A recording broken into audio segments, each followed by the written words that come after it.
सभी छात्रों का इस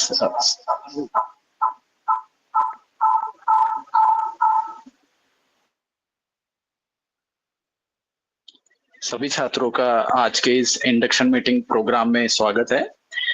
ये इंडक्शन मीटिंग स्पेशली जो बैचलर डिग्री प्रोग्राम के स्टूडेंट है, including BA, BCom, BSc, BLIS, जितने भी बैचलर डिग्री प्रोग्राम है इग्नू में, उनके लिए आयोजित की गई है।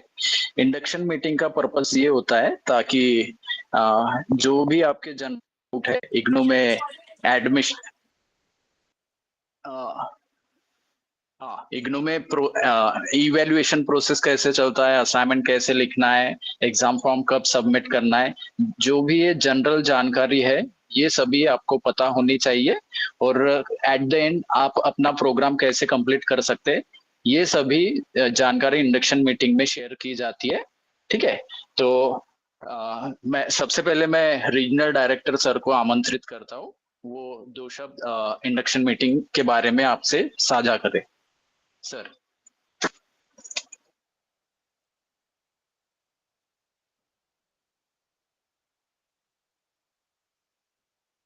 Lakshman sir.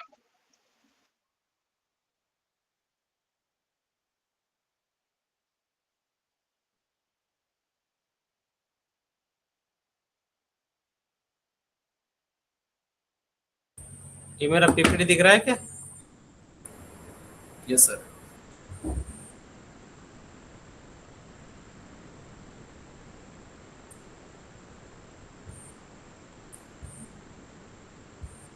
Okay,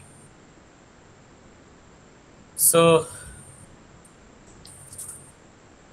welcome to all students in Indira Gandhi National Open University, world's largest university. I am Dr. Lakshman Kumar Bhatt, Regional Director, Indira Gandhi National Open University, Regional Center, Nagpur. So you are warm welcome to this Regional Center, Nagpur. We are covering 14 districts in the Vidarbha and Marathwada region, and this is the induction meeting for 1 year program. Okay, you are taken the yearly program, okay, that like a BA, BCom, like that. So whatever we are telling, whatever we are suggesting, you have to listen carefully and you have to act like that. If you are listening carefully, there is no chaos or no what we call doubts in your mind. What I have to do, what are the next steps, how I have to fill up the form, everything. Okay, and what are the deadlines. Okay, ये सब चीज़ जो है, आप अगर ये meeting अच्छी तरह से समझ लेते हैं पहले, तो आपको दिक्कत नहीं जाएगी। ठीक है, तो आप लोग ये मीटिंग अटेंड करना है और सब लोग जानकारी लेना है। अगर कुछ डाउट है आपके मन में सब मीटिंग होने के बाद, तो मीटिंग के एंड में हम लोग पूछेंगे। आपके कुछ सवाल है तो एक एक करके आपको जवाब आपको पूछना है। ठीक है, हम लोग आपका नाम, आपको हैंड रेज करना है। हैंड रेज करने के बाद एक एक को हम लोग पूछेंगे, आप ये आपका क्वेश्चन क्या है, आपका क्वेश्चन क्या है।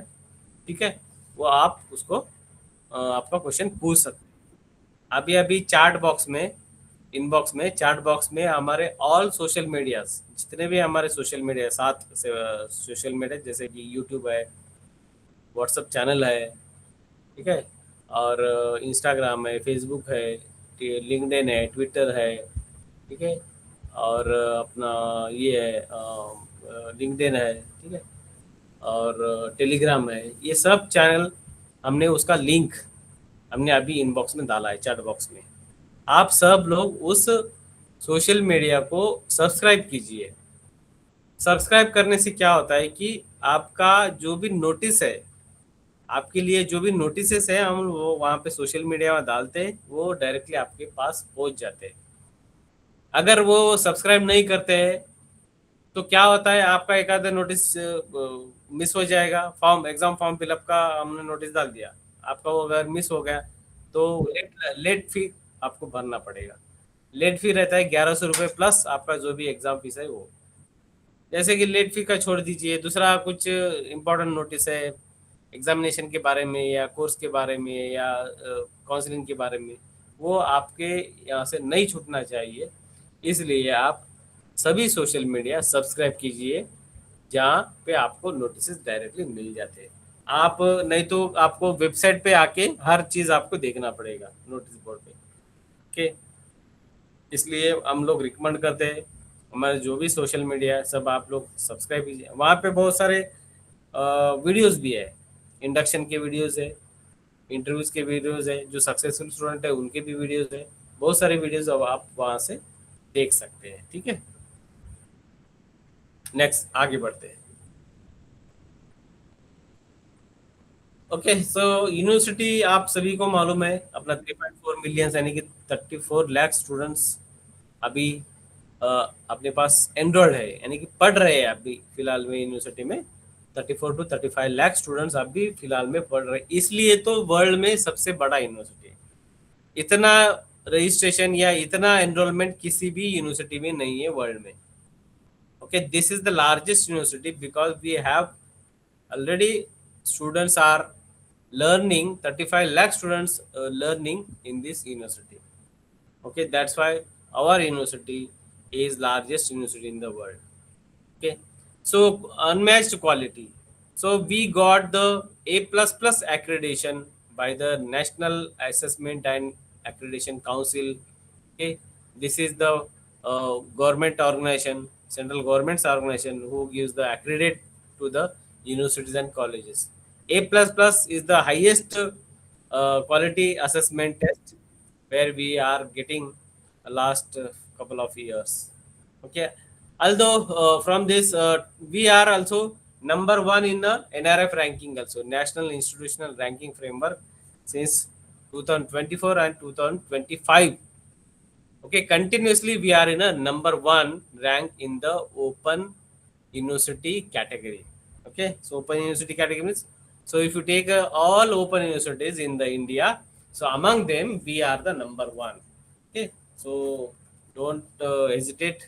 Okay, so you are taken admission in a good university. Okay, so मेरा इतना ही कहना है, आप अच्छी तरह से सुनना है, जो भी हम लोग बताएंगे वैसा वैसा आपको करना है, और वैसा अगर किया तो आप अच्छी तरह से आप पास हो जाएंगे। नहीं तो क्या होगा, असाइनमेंट सबमिशन में देरी होगा, एग्जाम फॉर्म में देरी होगा, फिर एग्जाम फॉर्म भरेंगे नहीं भरेंगे। जैसे कि हर सेमेस्टर में हर ईयर के बाद आपको री रजिस्ट्रेशन करना कंपलसरी है। हर, जैसे कि अपने ट्रेडिशनल कॉलेजेस में जो जाते हैं हम लोग, तो वहाँ पे हर साल एडमिशन करने की जरूरत नहीं रहती, एक बार फर्स्ट ईयर में कर दिया तो फाइनल ईयर में तक वही रहता है। लेकिन यहाँ पे क्या होता है कि हर साल आपको री रजिस्ट्रेशन करना है आपका। आप एग्जाम दो मत दो, फेल हो या पास हो, आप कुछ भी रहने दो, हर साल आपको री रजिस्ट्रेशन करना है। री रजिस्ट्रेशन अगर करते हैं तो अगले साल में आपकी पढ़ाई कर सकते हैं। जैसे कि फर्स्ट ईयर आपका होने के बाद सेकेंड ईयर में जाना है, सेकेंड ईयर की पढ़ाई करने तो री रजिस्ट्रेशन करना पड़ेगा, अगर नहीं करना है तो रजिस्ट्रेशन नहीं करना है। ठीक है, तो ये कहाँ पे करना है, वो अपने वेबसाइट पे, वो वेबसाइट हम लोग सोशल मीडिया में डाल देते हैं, जब आपका टाइम आएगा तब हम सोशल मीडिया में डाल देते हैं। ठीक है, ओके, यहाँ पे देखिए अपने पास 333 प्रोग्राम्स है टोटल। टोटल कुल मिला के अपने पास 333 प्रोग्राम्स है। अपने पास 21 स्कूल्स है, स्कूल्स यानी कि डिपार्टमेंट्स, यूनिवर्सिटी में डिपार्टमेंट, डिपार्टमेंट को स्कूल बोलते हैं, ऐसे 21 स्कूल्स है। और अपने एनरोल्ड स्टूडेंट्स सिंस इंसेप्शन, यानी कि क्या, जब से स्थापना हुई विद्यापीठ की, कब स्थापना हुई, 1985 में स्थापना हो गई। एक पार्लियामेंट एक्ट पास किया गया जहाँ पे एक भारत के लिए, एक थ्रू आउट भारत के लिए एक ओपन यूनिवर्सिटी चाहिए करके 1985 में एक पार्लियामेंट एक्ट पास किया गया, और 1985 में इस यूनिवर्सिटी की स्थापना की गई। आप लोगों को पता है क्या, हिंदुस्तान में सबसे पहला ओपन यूनिवर्सिटी कौन सा है? किसी को मालूम है तो बताइए, अनम्यूट कीजिए और बताइए। भारत में सबसे पहला ओपन यूनिवर्सिटी कौन सा है और कहाँ पे खुला है? कोई बता सकता है?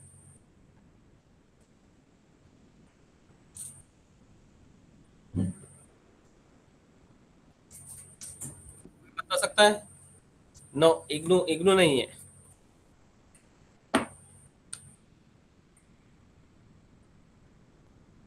अंबेडकर ओपन नहीं, university. Sir exactly Ambedkar open university. कौन बोला है अम्बेडकर यूनिवर्सिटी? कहाँ का? लेकिन अम्बेडकर यूनिवर्सिटी कौन सा? हैदराबाद। सर आई कौन थिंक सा? हैदराबाद। हाँ? हैदराबाद हैदराबाद। अच्छा, Hyderabad I think. Chat GPT में आपने देखा है क्या? नहीं सर, वहां पे यूनिवर्सिटी विजिट किया हुआ है। अच्छा, वो अम्बेडकर यूनिवर्सिटी में विजिट किया आपने? वहां पे उन लोगों ने बताया कि आपको? हाँ सर। हाँ, गुड, ओके, ठीक है, करेक्ट, आपका आंसर सही है। जो भी जो आंसर दिया है, दो दो लोगों ने शायद दिया है answer. You are right answer. So doctor Babasaheb Ambedkar open university Andhra Pradesh, situated in Hyderabad, is the first open university in India. I think it's established in 1983, 82 or 83. Okay, and this is for only the Andhra Pradesh. Okay, this is for the Andhra Pradesh jurisdiction. Okay, so Dr. G. Ram Reddy sir was the vice chancellor, founder vice chancellor of that university. After that, in India, the thought process that we also require the one university which covers the entire India. Okay, वहां से फिर एक thought process चालू हुआ जहाँ पे पूरे भारत के लिए एक यूनिवर्सिटी चाहिए जो सेंट्रल यूनिवर्सिटी रहेगा, पूरा भारत के लिए रहेगा। तो वहां पे 1985 में फिर वही university doctor G Ram Reddy sir ही vice chancellor, founder vice chancellor थे, वही पहले वाइस चांसलर बन गए थे। ठीक है, तो अपने पास अभी फिलहाल में 58 रीजनल सेंटर्स है।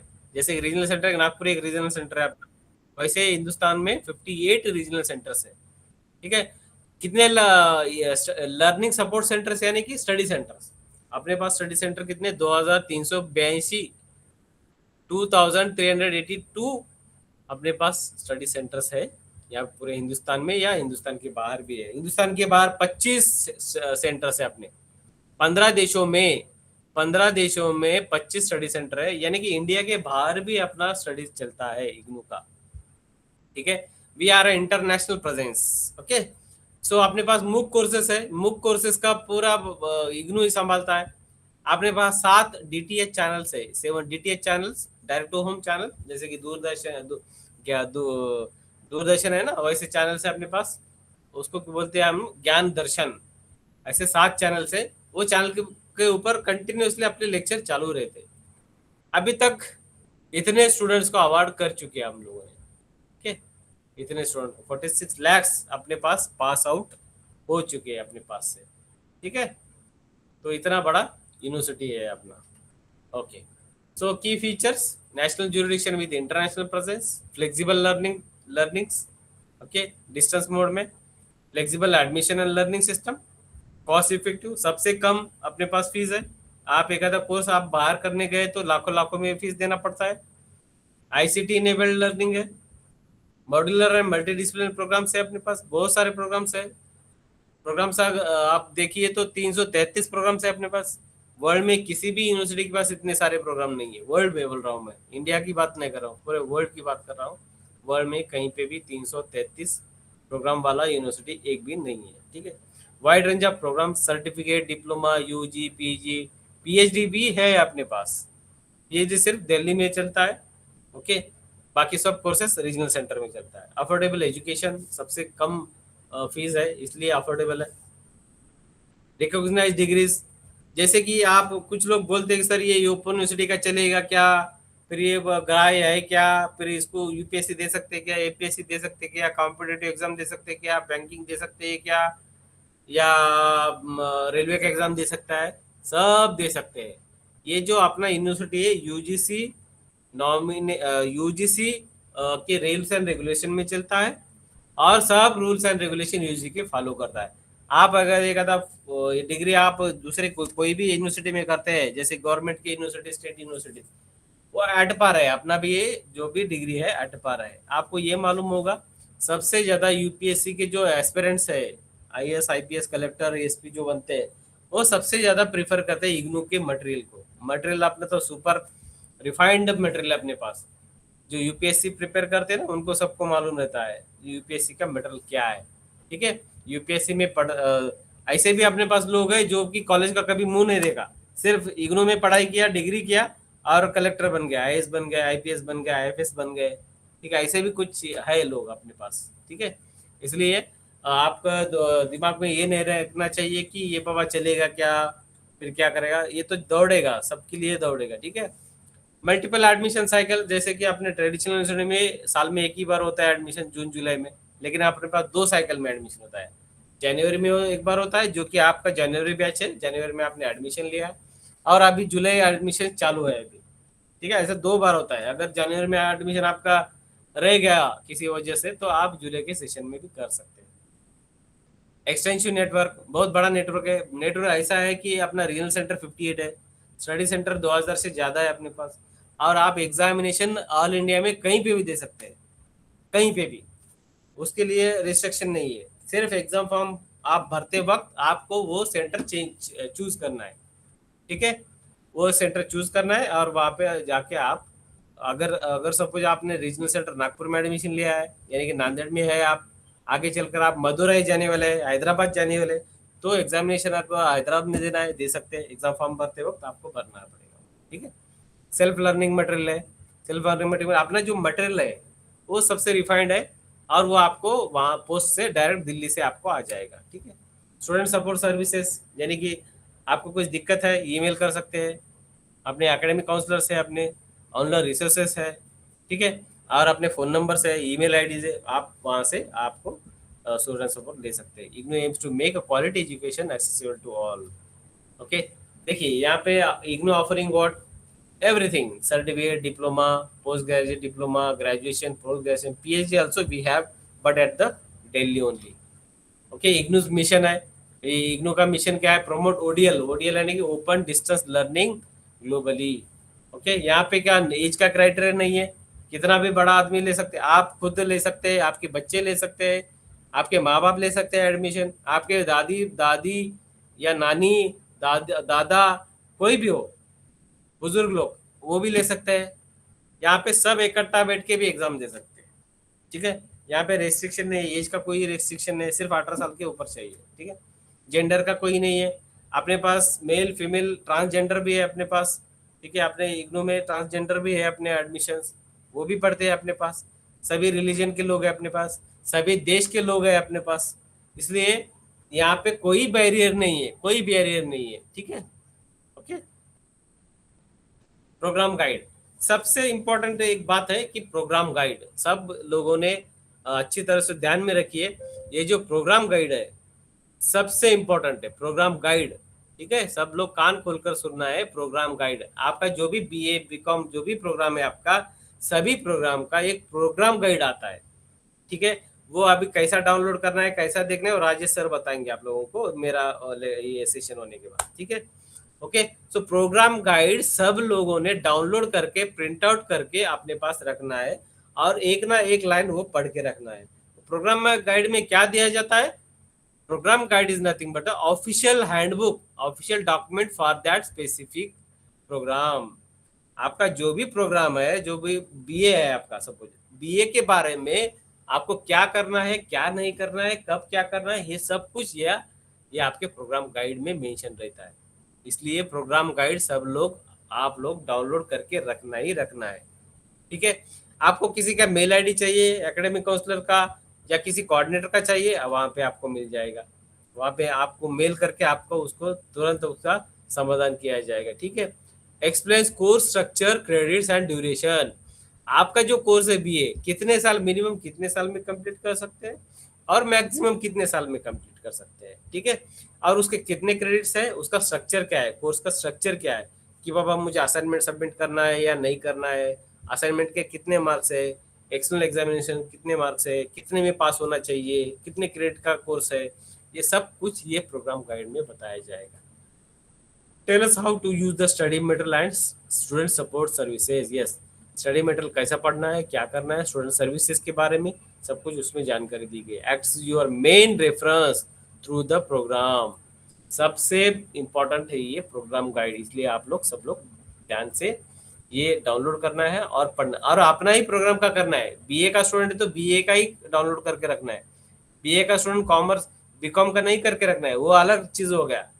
बीएससी का स्टूडेंट है तो बीएससी का ही करके रखना है आपको, ठीक है। Every IGNOU student should read and follow their programme guide carefully. Okay, बाद में नहीं बोलना चाहिए कि सर मेरे को ये प्रोग्राम गाइड मिला नहीं, पढ़ा नहीं, मुझे ध्यान नहीं रहा, ऐसा नहीं चाहिए। ओके, तो सभी लोग ये ध्यान दीजिए, ठीक है। हाँ, अपना ये जो स्ट्रक्चर है, शॉर्ट में बता देता हूँ। ये स्ट्रक्चर है अपना हेड ऑफिस दिल्ली में, उसके अंडर अपने रीजनल सेंटर से, जैसे कि रीजनल सेंटर मैंने बताया कि अपने पास कितने रीजनल सेंटर है, 58, उसमें एक नागपुर रीजनल सेंटर है। नागपुर रीजनल सेंटर के अंडर 14 डिस्ट्रिक्ट आते हैं महाराष्ट्र में। वहाँ पे विदर्भ पे 11 डिस्ट्रिक्ट आते हैं विदर्भ के, और मराठवाड़े के 3 आते हैं, नांदेड़, हिंगोली, परभनी। ये 14 जिले का ज्यूरिडिक्शन है अपना। ओके, बाकी ज्यूरिडिक्शन पुणे है, मुंबई है, ये बहुत सारे हैं, ठीक है। वो अलग रीजनल सेंटर है उनका, ठीक है। जो भी रीजनल सेंटर का काम क्या होता है वो भी बता देता हूँ, ठीक है। रीजनल सेंटर के अंदर आपने लगभग आपने 15 स्टडी सेंटर है, ठीक है। आप एडमिशन स्टडी सेंटर, आपका एडमिशन स्टडी सेंटर में होता है, ठीक है। स्टडी सेंटर आपका पहला कांटेक्ट जो रहेगा वो स्टडी सेंटर से रहेगा। पहला पॉइंट ऑफ कांटेक्ट कहाँ रहेगा? Study centre. स्टडी सेंटर को ही आप एलएससी कहते हैं, ठीक है। इसमें वो दो एक ही बात है, ठीक है। एलएससी और स्टडी सेंटर एक ही बात है। लर्निंग सपोर्ट सेंटर या स्टडी सेंटर, वही बताइए, वो एक ही है। तो ये स्टडी सेंटर अपने कितने हैं? 15 है। यहाँ पे नागपुर में 5 है, बाकी नांदेड़ में एक है, अमरावती में है, वर्धा में है, चंद्रपुर में है, गढ़चिरौली में है, ठीक है। ऐसे सेंटर्स है अपने, ठीक है। आपका पहला एडमिशन होता है स्टडी सेंटर में, ठीक है। आपका पहला पॉइंट ऑफ कांटेक्ट कौन रहता है? Study centre.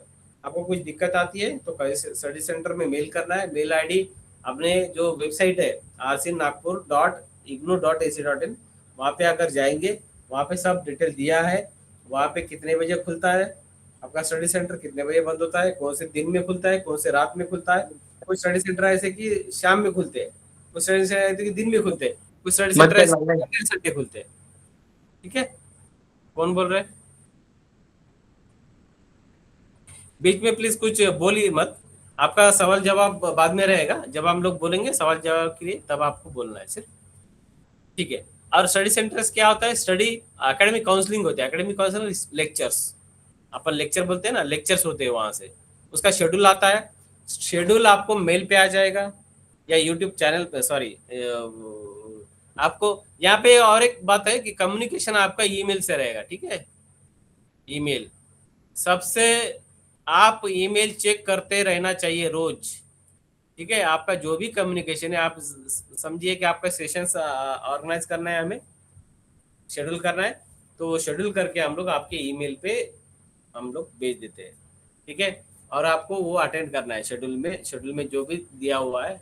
साधारणतः सैटरडे और संडे ही रहता है या शाम में रहता है अपने एकेडमिक काउंसलिंग के लेसन्स सेक्शन। और एकेडमिक काउंसलिंग में क्या होता है कि आपने रोज अपने यूनिवर्सिटी के लेक्चर्स होते हैं वैसे नहीं रहता है, हर टॉपिक नहीं पढ़ा जाता है। यहाँ पे एक्सपेक्टेड है कि आपको बुक्स मिल गई है, बुक्स मिलने के बाद आप बुक्स पढ़ा है, अगर उसमें कुछ डाउट है तो आप एकेडमिक काउंसलिंग सेशन में आपको उसको क्लैरिफाई कर सकते हैं। हमारे जो प्रोफेसर्स हैं कॉलेजेस के, वो आपको एकेडमिक काउंसलिंग लेंगे, कुछ डाउट्स है तो वहाँ पे क्लियर करेंगे, ठीक है। और दूसरी बात है, आपको असाइनमेंट सबमिट करना है, ओके। असाइनमेंट का जो भी 30% वेटेज है, कितना परसेंट वेटेज है? 30%। और 70% आपका एग्जामिनेशन, थ्योरी एग्जामिनेशन देना है, वो भी बता दूंगा। और किसी को अगर प्रैक्टिकल प्रोजेक्ट है तो वो भी स्टडी सेंटर में लिया जाएगा, ठीक है, ओके। तो ये बात होगी। अगर आपका एडमिशन हो गया तो मान के चलिए आपको सबको बुक्स आ गए होंगे।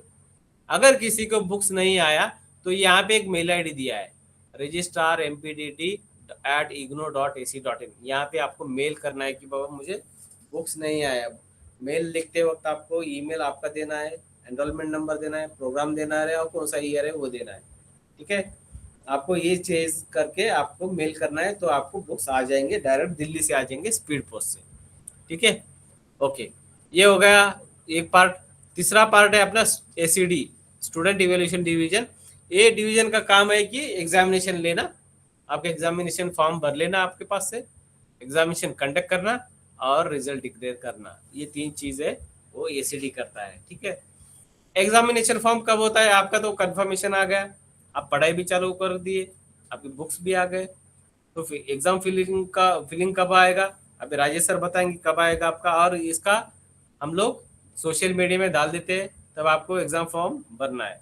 आप एग्जाम फॉर्म ऐसा भरना है कि आपको उस टाइम पे लगभग 1 महीना 2 महीने के बाद एग्जाम रहता है, एग्जाम फॉर्म भरने के बाद उस टाइम पे आप कहाँ पे रहेंगे वहां पे एग्जाम दे सकते हैं। मान के चलिए आप आज नागपुर में हैं, मान के चलिए कि आपका एग्जाम रहेगा अभी दिसंबर में, 1 दिसंबर से अपना एग्जाम चालू हो जाता है, तो दिसंबर में रहेगा। तो दिसंबर में आप कौन से सिटी में रहेंगे, ओके, आपको मालूम रहता है। किसी लेडीज रहता है कि वह चलो दिसंबर में मायके चले जाती है, तो आप मायके भी आप एग्जाम दे सकते हैं। ऐसे बहुत केसेस है अपने पास, बहुत से लेडीज लोग हैं आपके मायके जाके आराम से एग्जाम देते हैं, ठीक है। उनको एक रहने घर पे रहने के लिए मिल जाता है, ऐसे भी बहुत केसेस है, ठीक है। तो आप दिसंबर में जो सिटी में रहेंगे वो सिटी में आपको वो आप, लेकिन उसके लिए आप फॉर्म भरते वक्त वो सेंटर का नाम लेना चाहिए। वो सेंटर भरते वक्त और सेंटर चूज करते वक्त बरोबर सेंटर चूज करना है। कभी कभी क्या होता है, आप सेंटर चूज कर लेते हैं कुछ तो वर्धा का, और आप नागपुर में आते एग्जाम देने के लिए, या नागपुर से सेंटर कर देते और वर्धा में चले जाते। ऐसा नहीं करना है, आपको सेंटर अच्छी तरह से देखना है कि कौन सा सेंटर है, सेंटर का कोड क्या है, उसका एड्रेस क्या है, कॉलेज कहाँ है, वो सेंटर कहाँ है, ये सब आपको देखना है। देखने के बाद आपको फिल करना है, उसके पैसे अलग से भरना पड़ता है। उसके बाद आपको हॉल टिकट आ जाएगा, हॉल टिकट और इग्नू का आई कार्ड आपके पास है, ये सबके पास है। और जब एग्जाम को जाएंगे तब आपका टाइम टेबल देख लेना है। इग्नू का time table, main time table website पे लग जाता है, टाइम टेबल देख लेना है। टाइम टेबल देखने के बाद आपको उस टाइम को आधा घंटा पहले मिनिमम आधा घंटे पहले आपको एग्जाम सेंटर पे जाना है, ठीक है। और without hall ticket, without IGNOU I card आपको हॉल के अंदर जाने नहीं देंगे, ठीक है। आपको ये 2 चीज आपको लेके जाना ही जाना है, ठीक है। उसके बाद एग्जाम हो गया, उस पर रिजल्ट डिक्लेरेशन आ गया, ठीक है, वो हो जाएगा। दूसरी बात, अभी एकेडमिक काउंसलिंग कैसी होती है, अभी मैंने जैसे बताया, counselling schedule will be prepared and conducted by the study centre. ये कौन प्रिपेयर करता है, स्टडी सेंटर प्रिपेयर करता है exam schedule, sorry counselling schedule. और कम्युनिकेशन कौन करता है, वही लोग करके आपको ईमेल से करते हैं, फोन नहीं आएगा किसी को, इग्नू से कभी फोन नहीं आएगा एकेडमिक काउंसलिंग है आप ज्वाइन करो या कुछ नहीं आएगा, आपको सिर्फ मेल आएगा, आपको ज्वाइन करना है। Academic counselling optional but suggested to attend. ये एकेडमिक काउंसलिंग जो है सेशंस उसके कंपलसरी नहीं है, लेकिन आप ज्वाइन कर दे तो नए फ्रेंड्स बन जाते हैं, एक में को देवान ज्ञान हो जाती है, कम्युनिकेशन हो जाता है, ठीक है, पहचान लेंगे आप लोगों को, ठीक है, तू मेरा क्लासमेट है मैं तेरा क्लासमेट हूँ, ऐसा करके एक ग्रुप बन जाता है, ठीक है। तो इसलिए हम लोग सजेस्ट करते हैं कि आप अटेंड करना है। Counselling will be done through the online mode only. Counselling सिर्फ ऑनलाइन ही होता है, ठीक है। Includes lecture, discussion, doubt clear sessions, ठीक है। Help with course content, assignment and exam preparation, mostly optional but compulsory for practical. हाँ, आपको किसी को प्रैक्टिकल अगर है तो वो कंपलसरी है। लेक्चर, थ्योरी लेक्चर्स, आपको थ्योरी सेशन आप नहीं किए तो भी चलेगा, लेकिन हम लोग बोलते हैं कि करना चाहिए। लेकिन प्रैक्टिकल जो कोर्सेस है आपको कंपलसरी करना ही करना है। Without practical courses you can not appear for the practical examination, ठीक है, और उसके मार्क नहीं मिलेंगे। यूजुअली आपका जो जब होता है वीकेंड्स और हॉलीडेज में होता है, आपके जो भी है आपके क्रेडिट्स आपके प्रोग्राम गाइड में दिया जाएगा, ठीक है। Counselling is mean to guide not replace self study, ठीक है। आपको तो स्टडी खुद को करना है। काउंसलिंग हुआ बोले तो पूरा लेक्चर नहीं हो, तो वहाँ पे बहुत सारे लोगों को लगता है कि ये लेक्चर में सारा बताएंगे, नहीं बताएंगे, ठीक है, ऐसा है। हाँ, assignments are compulsory for every course. अगर असाइनमेंट आपने नहीं दिया तो आपको एग्जामिनेशन दे नहीं सकते, ठीक है। इसलिए असाइनमेंट आपको देना ही देना है। हर कोर्स का हर कोर्स का असाइनमेंट आपको देना है, हर कोर्स का। सपोज मान के चलिए आपके 5 कोर्सेस है, 5 सब्जेक्ट है, 5 सब्जेक्ट के 5 असाइनमेंट आपको जमा करना है। तो असाइनमेंट कहाँ पे लिखना है, कहाँ पे लिखना है असाइनमेंट? एक जो पेजेस है आपके रोलिंग पेजेस, कौन सा पेजेस चलेगा वहां पे लिखना है, और उसका कवरिंग रहेगा, कवरिंग लगा के आपको सबमिट करना है आपके स्टडी सेंटर पे, ठीक है। फिर से एक बार बताता हूँ, असाइनमेंट क्वेश्चन कहाँ पे आपको डाउनलोड करना है, ये लिंक है, यहाँ से डाउनलोड करना है। राजेश सर आपको बताएंगे प्रैक्टिकल करके। और हैंड रिटर्न कंप्यूटराइज्ड नहीं चलेगा, टाइपिंग वाला नहीं चलेगा, चैट जीपीटी नहीं चलेगा। अगर चैट जीपीटी से आपने असाइनमेंट बनाया तो आपको मार्क नहीं मिलेंगे, फेल भी हो सकते हैं, जीरो भी हो सकता है, ठीक है।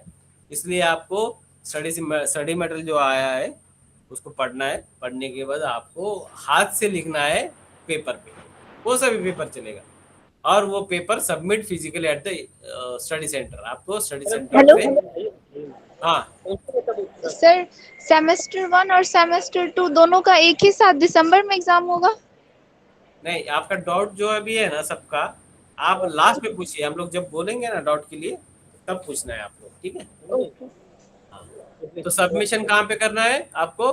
फिजिकली आपको आपके स्टडी सेंटर में सबमिट करना है, और वहाँ पे एक रिसिप्ट मिलती है सबमिट करने के बाद, रिसिप्ट, वो रिसिप्ट आपके पास रखना ही रखना है, ठीक है।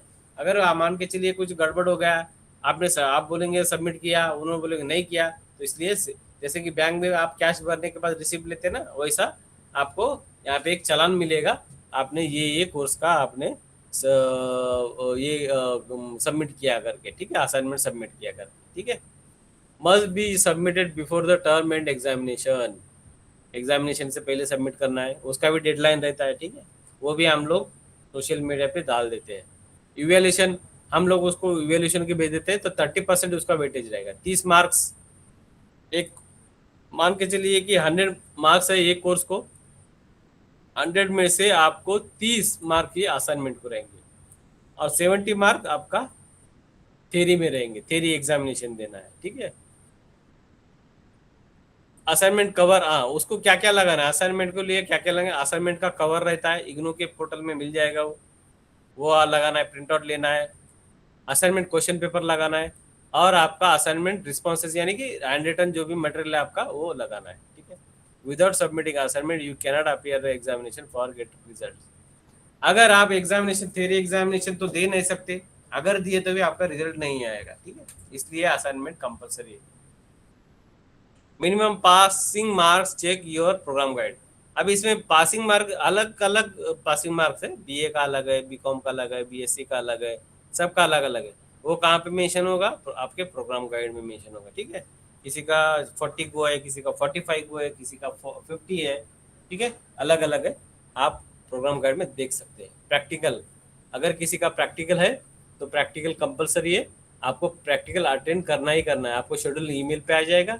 Practical session is compulsory to attend the schedule dates, और प्रैक्टिकल के जो शेड्यूल डेट रहते हैं वो चेंज नहीं होते, कौन सा भी चेंज नहीं होता है। इग्नू में एक याद रखिए, इग्नू में कौन सा भी डेट चेंज नहीं होते हैं, एक्सटेंड हो सकता है। सपोज मान के चलिए कि आपका एग्जामिनेशन फॉर्म का डेट 31 जुलाई है, कुछ भी है रहे दो, उसका एक 15 दिन बढ़ जाएगा, लेकिन आपका जो प्रैक्टिकल शेड्यूल हो गया है वो चेंज नहीं होगा, आपका एग्जामिनेशन जो शेड्यूल है वो चेंज नहीं होगा, ठीक है।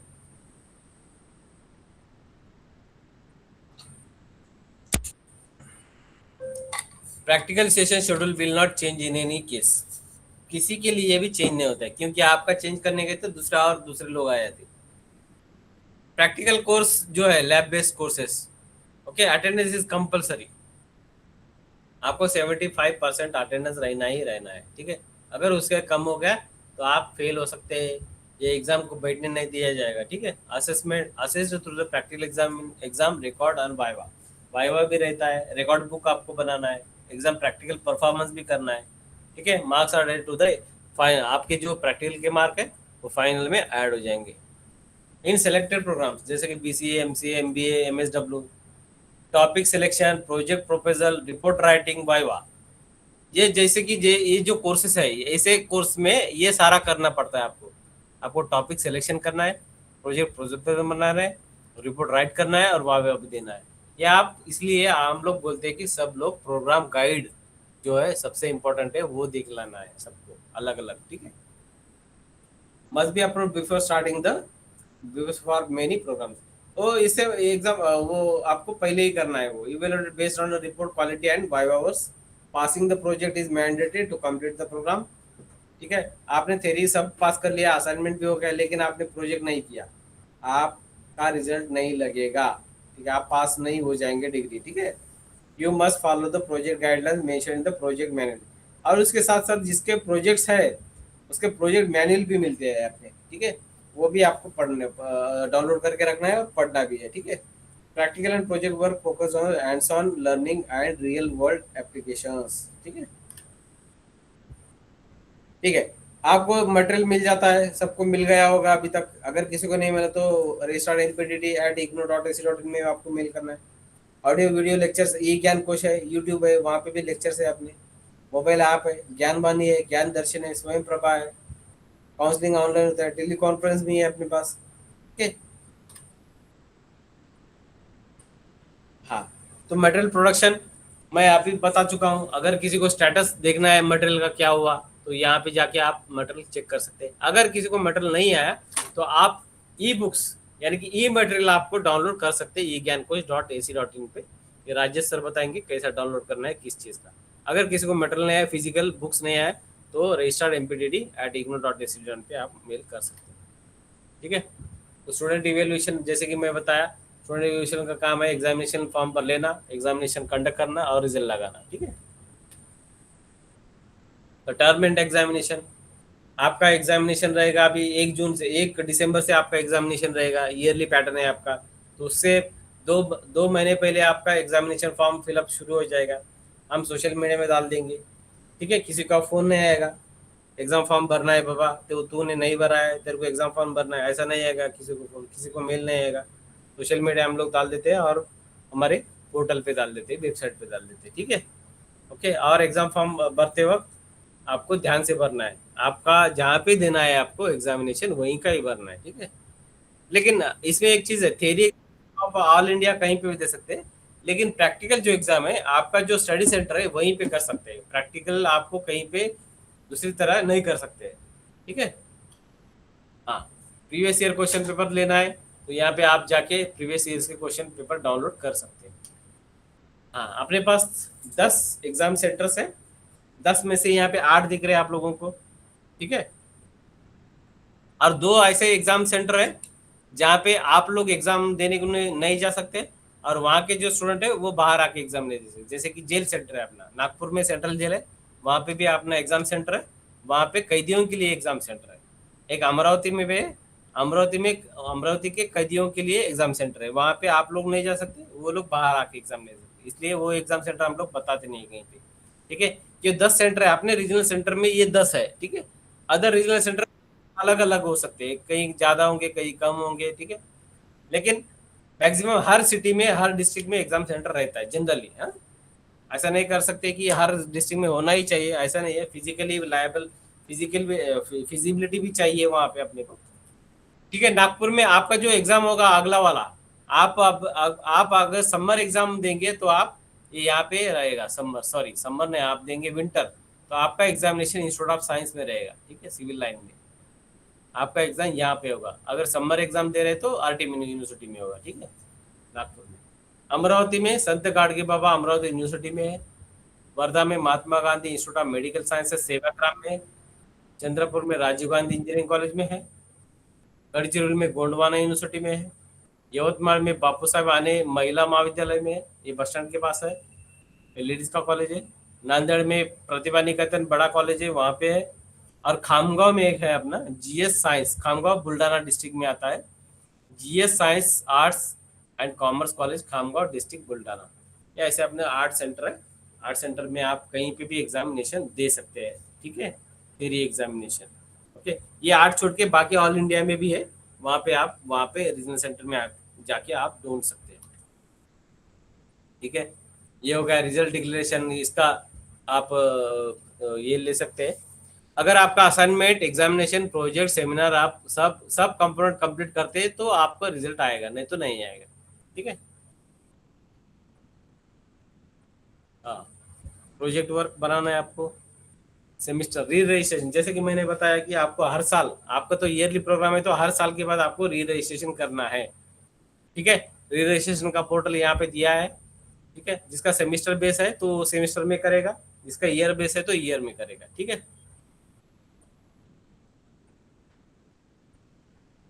हाँ, आपने सब एग्जामिनेशन दे दिया, सब हो गया।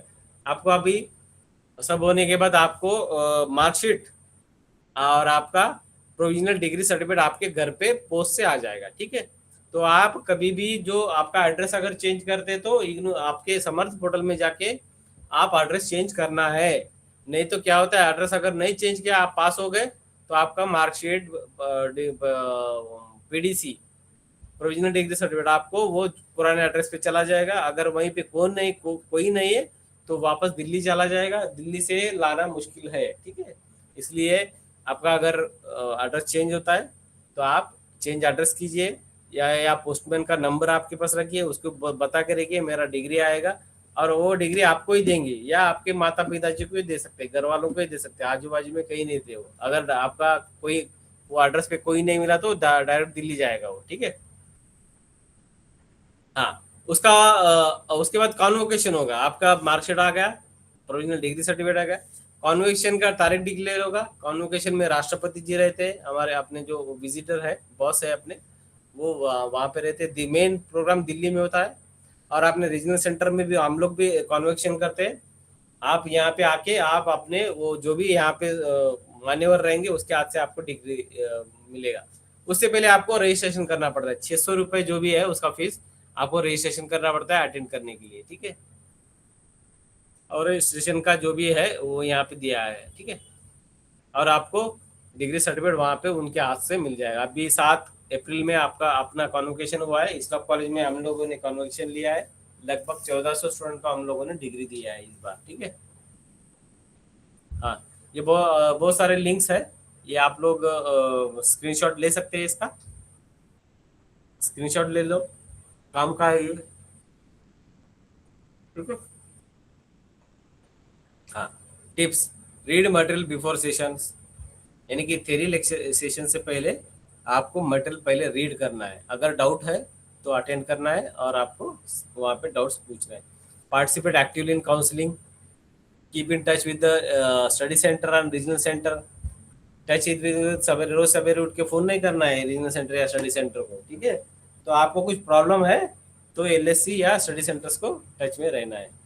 Plan, prepare and be self discipline. Self discipline यानी कि सपोज आपको किसी का कुछ प्रॉब्लम है, किसी का नंबर है आपके पास, तो कम से कम वर्क टाइम में, यानी कि वर्क डे में और वर्क टाइम में आपको फ़ोन कर सकते हैं, ठीक है। शक्य तो लैंडलाइन पे फ़ोन करना है। मोबाइल नंबर अगर किसी का है तो भी नहीं करना है, क्योंकि आदमी कहीं छुट्टी पे रहता है, कहीं बेड पे रहता है, कभी बुखार आता है उसको, इसलिए आपको कभी भी लैंडलाइन पे फ़ोन, अभी मैं फ़ोन नंबर दूंगा आप लोगों को, वहाँ पे ही फ़ोन कर सकते हैं। Follow RC Nagpur all social media, update के लिए आप सोशल मीडिया आप सब आप ये कर सकते हैं, ठीक है। ये हमारा सोशल मीडिया ये है अपना गूगल, ये है अपना, यहाँ पे अगर स्कैन करेंगे तो आपको सोशल मीडिया के लिंक भी मिल जाएंगे। अगर लिंक नहीं मिला तो आप गूगल में आरसी नागपुर, इग्नू आरसी नागपुर ऐसा डाल दिए तो सब सोशल मीडिया आपको मिल जाएंगे, ठीक है। नहीं तो यहाँ से भी कर सकते हैं। अपना गूगल मैप पे भी अपना लोकेशन है, वहाँ पे आप ये भी दे सकते हैं, रेटिंग भी दे सकते हैं, जैसे कि 4-5 जो भी है आपको जो देना है वो वहाँ पे दे सकते हैं, ठीक है। इम्पोर्टेंट नोट्स, वही फिर से डेडलाइन आपको देखना है, कब एग्जामिनेशन है, कब फॉर्म भरना है, वगैरह वगैरह। ये अपना एड्रेस है और ईमेल आईडी है, और है अपना गूगल मैप का लोकेशन दिया गया। और अपना जो टाइमिंग है 9:30 से 6 बजे तक रहता है, बीच में 1:30 से 2 ये टाइम में अपना लंच रहता है, वो फ़ोन नहीं उठाएंगे कोई, ठीक है। लंच टाइम यहाँ पे दिया गया है और वर्किंग टाइम भी यहाँ पे दिया गया है। और एवरी सैटरडे संडे अपना और पब्लिक डेज हॉलीडेज ये छुट्टी रहती है। बहुत से लोग सैटरडे फ़ोन करते हैं या सैटरडे को आते हैं, लेकिन यहाँ पे कोई नहीं रहता, सैटरडे छुट्टी रहेगा, ठीक है। इसलिए सब लोगों को एक विनती है कि आप फ़ोन करते हैं तो सैटरडे संडे और पब्लिक हॉलीडे छोड़ के, और 9:30 से 6 और बीच में लंच टाइम छोड़ के फ़ोन करना, और फ़ोन नंबर से आपने यहाँ पे, ठीक है। और कुछ प्रॉब्लम है तो ईमेल भी कर सकते हैं, यहाँ पे आने की कोई ज़रूरत नहीं है, ठीक है। हाँ, अभी राजेश सर आपको बता देंगे, प्रैक्टिकल बताएंगे आपको कैसा कैसा क्या क्या करना है, हैंड्स ऑन कर लेंगे। हैंड्स ऑन होने के बाद क्वेश्चन आंसरिंग आप लोग शुरू कर देंगे। आप कुछ मन में डाउट है तो आप लोग पूछ सकते हैं। और आप जो लेट ज्वाइन किए सबको विनती है कि इनबॉक्स में ऑल सोशल मीडिया हम लोगों ने दिया है, वो कृपया करके आप लोग ये कीजिए, ठीक है। अभी राजेश जी सर। शुरू कर। Thank you sir. Sir, director sir ने बहुत ही अच्छे से जानकारी स्टूडेंट को साझा की है। तो अभी हम थोड़ा सा प्रैक्टिकली सभी चीज़ें देखेंगे। असाइनमेंट कैसे डाउनलोड करना है, एग्जाम फॉर्म कहाँ से फिलअप करना है वगैरह, ये सभी चीज़ें। ठीक है, तो सबसे पहले हम जो इग्नू स्टूडेंट पोर्टल है वो हम देखेंगे। ठीक है, स्क्रीन शेयर करना। हाँ हाँ, विजिबल है सर? हाँ विजिबल है। सबसे पहले आपको गूगल में सर्च करना है इग्नू स्टूडेंट पोर्टल। ठीक है, स्टूडेंट पोर्टल सर्च करने के बाद यहाँ पे पहला लिंक आएगा ignu.samarth.edu.in। ये स्टूडेंट पोर्टल का लिंक है, यहाँ पे आपको क्लिक करना है। क्लिक करने के बाद सबसे पहले आपको यहाँ पे न्यू रजिस्ट्रेशन करना पड़ेगा। ठीक है, आपने जब एडमिशन किया था, एडमिशन फॉर्म फिलअप किया था, तब आपने एक यूज़र आईडी पासवर्ड जनरेट किया होगा। वो सिर्फ यूज़र आईडी और पासवर्ड सिर्फ एडमिशन के लिए ही वैलिड होता है। एक बार आपका एडमिशन कंफर्म हो जाता है, कंफर्म होने के बाद आपको इस स्टूडेंट पोर्टल पे जाके न्यू रजिस्ट्रेशन करके एक पासवर्ड जनरेट करना पड़ता है। ठीक है, जैसे आपने न्यू रजिस्ट्रेशन पे क्लिक किया तो आपको आपका डिटेल पूछेगा। जैसे आपका प्रोग्राम BAM है तो BAM सिलेक्ट करना है। फिर आपका जो नाम है, जो आपको कंफर्मेशन मेल में आया होगा या फिर आपके आईडी कार्ड में होगा या फिर आपके एडमिशन फॉर्म में जैसा नाम होगा वैसे ही आपको एंटर करना है। कैपिटल है तो कैपिटल, स्मॉल लेटर है तो स्मॉल लेटर, और फिर एनरोलमेंट नंबर एंटर करके कैप्चा कोड एंटर करके सबमिट करना है। सबमिट करने के बाद आपको एक OTP आएगा मेल पे या फिर SMS आएगा। वो OTP एंटर करने के बाद आपको एक पासवर्ड जनरेट करना है। ठीक है, और ये पासवर्ड आपको हमेशा संभाल के रखना है, क्योंकि इस यूज़र आईडी पासवर्ड के बगैर आप अपना एग्ज़ाम फॉर्म फिलअप नहीं कर पाएंगे, ना ही आप नेक्स्ट ईयर का एडमिशन कर पाएंगे और ना ही एग्ज़ाम का हॉल टिकट या ID कार्ड डाउनलोड कर पाएंगे। ठीक है, तो ये आपको यूज़र आईडी पासवर्ड संभाल के रखना है। ठीक है, अब ये हम स्टूडेंट पोर्टल में क्या क्या चीज़ें होती है वो हम एक बार देखते हैं। ठीक है, मैं अपना मेरा जो लॉगिन है उससे मैं आपको दिखा पाऊंगा।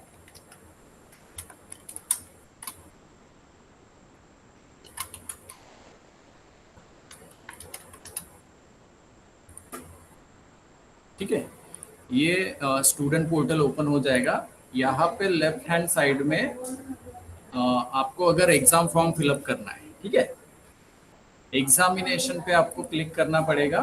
फिर रजिस्ट्रेशन पे आपको क्लिक करना है। अभी तो एग्जाम फॉर्म शुरू नहीं है, आपको एग्जाम फॉर्म सितंबर मंथ में सबमिट करना है। ठीक है, तो सितंबर मंथ में आपको इसी लिंक से आपका एग्जाम फॉर्म फिलअप करना पड़ेगा। ठीक है, और ये इसका जो डेट होता है 1 सितंबर से 30 सितंबर के बीच, इस डेट के बीच आपको एग्जाम फॉर्म फिलअप करना है। और एग्जाम का हॉल टिकट आएगा नवंबर लास्ट वीक में। ठीक है, 1 दिसंबर से आपका एग्जाम शुरू हो जाएगा। एग्जाम के एक वीक पहले यानी 25 नवंबर के बाद वो एग्जाम का हॉल टिकट आपको यहाँ से डाउनलोड करना है। यहाँ पे हॉल एडमिट कार्ड है, यहाँ से आपको डाउनलोड करना पड़ेगा। ठीक है, ये हो गया एग्जाम फॉर्म कैसे फिलअप करना है, ID एग्जाम का हॉल टिकट कैसे डाउनलोड करना है।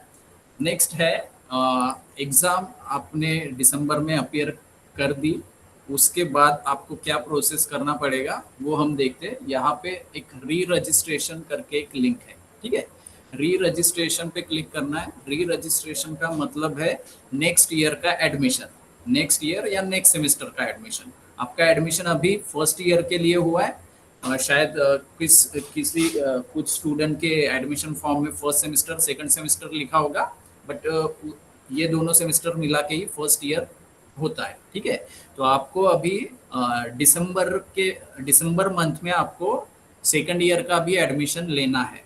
ठीक है, अब सेकंड ईयर एडमिशन लेने के लिए या फिर उसे ही री रजिस्ट्रेशन भी बोला जाता है, उसके लिए ऐसा कंपलसरी बिल्कुल नहीं है कि आपने दिसंबर में फर्स्ट ईयर का एग्ज़ाम दिया होगा तो ही आप एलिजिबल हो, ऐसा बिल्कुल नहीं है। मान लीजिए आपने दिसंबर में किसी रीज़न की वजह से एग्ज़ाम आप नहीं दे पाते तो भी आप सेकंड ईयर में एडमिशन ले सकते हैं। ठीक है, और सेकंड ईयर में एडमिशन लेने के बाद अगर सेकंड ईयर का एग्जाम आप नेक्स्ट दिसंबर में नहीं दे पाते तो भी आप थर्ड ईयर में एडमिशन ले सकते हैं। ठीक है, ये हो गया री रजिस्ट्रेशन यानी नेक्स्ट ईयर का एडमिशन, और ये भी प्रोसेस आपको आपके स्टूडेंट पोर्टल से ही अप्लाई करना पड़ेगा। ठीक है, नेक्स्ट आता है आप इसी पोर्टल से अपना आईडी कार्ड भी डाउनलोड कर सकते हैं। यहाँ पे सर्विसेज करके एक लिंक है, सर्विसेज में जाने के बाद यहाँ पे नीचे में आईडी कार्ड डाउनलोड करने का लिंक है। ठीक है, वहाँ पे क्लिक करना है और आईडी कार्ड के लिए एक पासवर्ड होता है। ठीक है, पासवर्ड आपका एनरोलमेंट नंबर रहेगा आईडी कार्ड डाउनलोड करने के लिए, ये आपको ध्यान में रखना है। यही आईडी कार्ड आपको आपका जो कंफर्मेशन मेल है, एडमिशन कंफर्म होने के बाद आपको कंफर्मेशन मेल आया होगा, उसमें भी आईडी कार्ड दिया हुआ है, आप वहाँ से भी आईडी कार्ड अपना डाउनलोड कर सकते हैं। ठीक है, ये हो गया। एग्ज़ाम में जब आप जाएंगे दिसंबर में, जब आपका एग्ज़ाम होगा तब आपको आपका इग्नू का आईडी कार्ड यानी ये, और एग्ज़ाम का हॉल टिकट यानी ये दोनों चीज़ें आपको लेकर जाना है, तभी वो आपको एग्ज़ाम में बैठने देंगे। ठीक है, दूसरी बात ये है, ID card black and white रहा तो भी चलेगा, कलर रहा तो भी चलेगा। आईडी कार्ड या हॉल टिकट अगर आप ब्लैक एंड वाइट भी लेकर जाते हैं तो भी आपको वो बैठने देंगे। ठीक है, ये हो गया अपना आईडी कार्ड और इग्नू स्टूडेंट पोर्टल के बारे में। तो मैं सभी स्टूडेंट से रिक्वेस्ट करता हूँ जिन्होंने भी अभी तक स्टूडेंट पोर्टल को लॉगिन नहीं किया होगा, वो आज ही अपना स्टूडेंट पोर्टल को विजिट करके न्यू रजिस्ट्रेशन पे क्लिक करके अपना पासवर्ड जनरेट कर ले, और ये पासवर्ड आपको हमेशा संभाल के रखना है। ठीक है, इनकेस अगर आप अपना पासवर्ड भूल जाते या आप रिट्राइव नहीं कर पाते, उस केस में आपको रीजनल सेंटर विजिट करना पड़ेगा। ठीक है, हम यहाँ से हमारे एंड से जनरेट करके दे सकते हैं अगर कुछ प्रॉब्लम हो जिनको नहीं समझ में आ रहा उनके लिए। ठीक है, ये हो गया स्टूडेंट पोर्टल। अब नेक्स्ट आता है इग्नू एडमिशन स्टेटस। ठीक है, स्टूडेंट पोर्टल सभी को चेक करते आना चाहिए, उसमें क्या क्या लिंक है वो सभी उन्होंने यूज करना चाहिए। ठीक है, अब इग्नू एडमिशन स्टेटस। ठीक है, यहाँ पे पहला ही लिंक है, यहाँ पे क्लिक करने के बाद आपको वो आपका डिटेल पूछेगा, आपका एनरोलमेंट नंबर, प्रोग्राम कोड और कैप्चा कोड। जैसे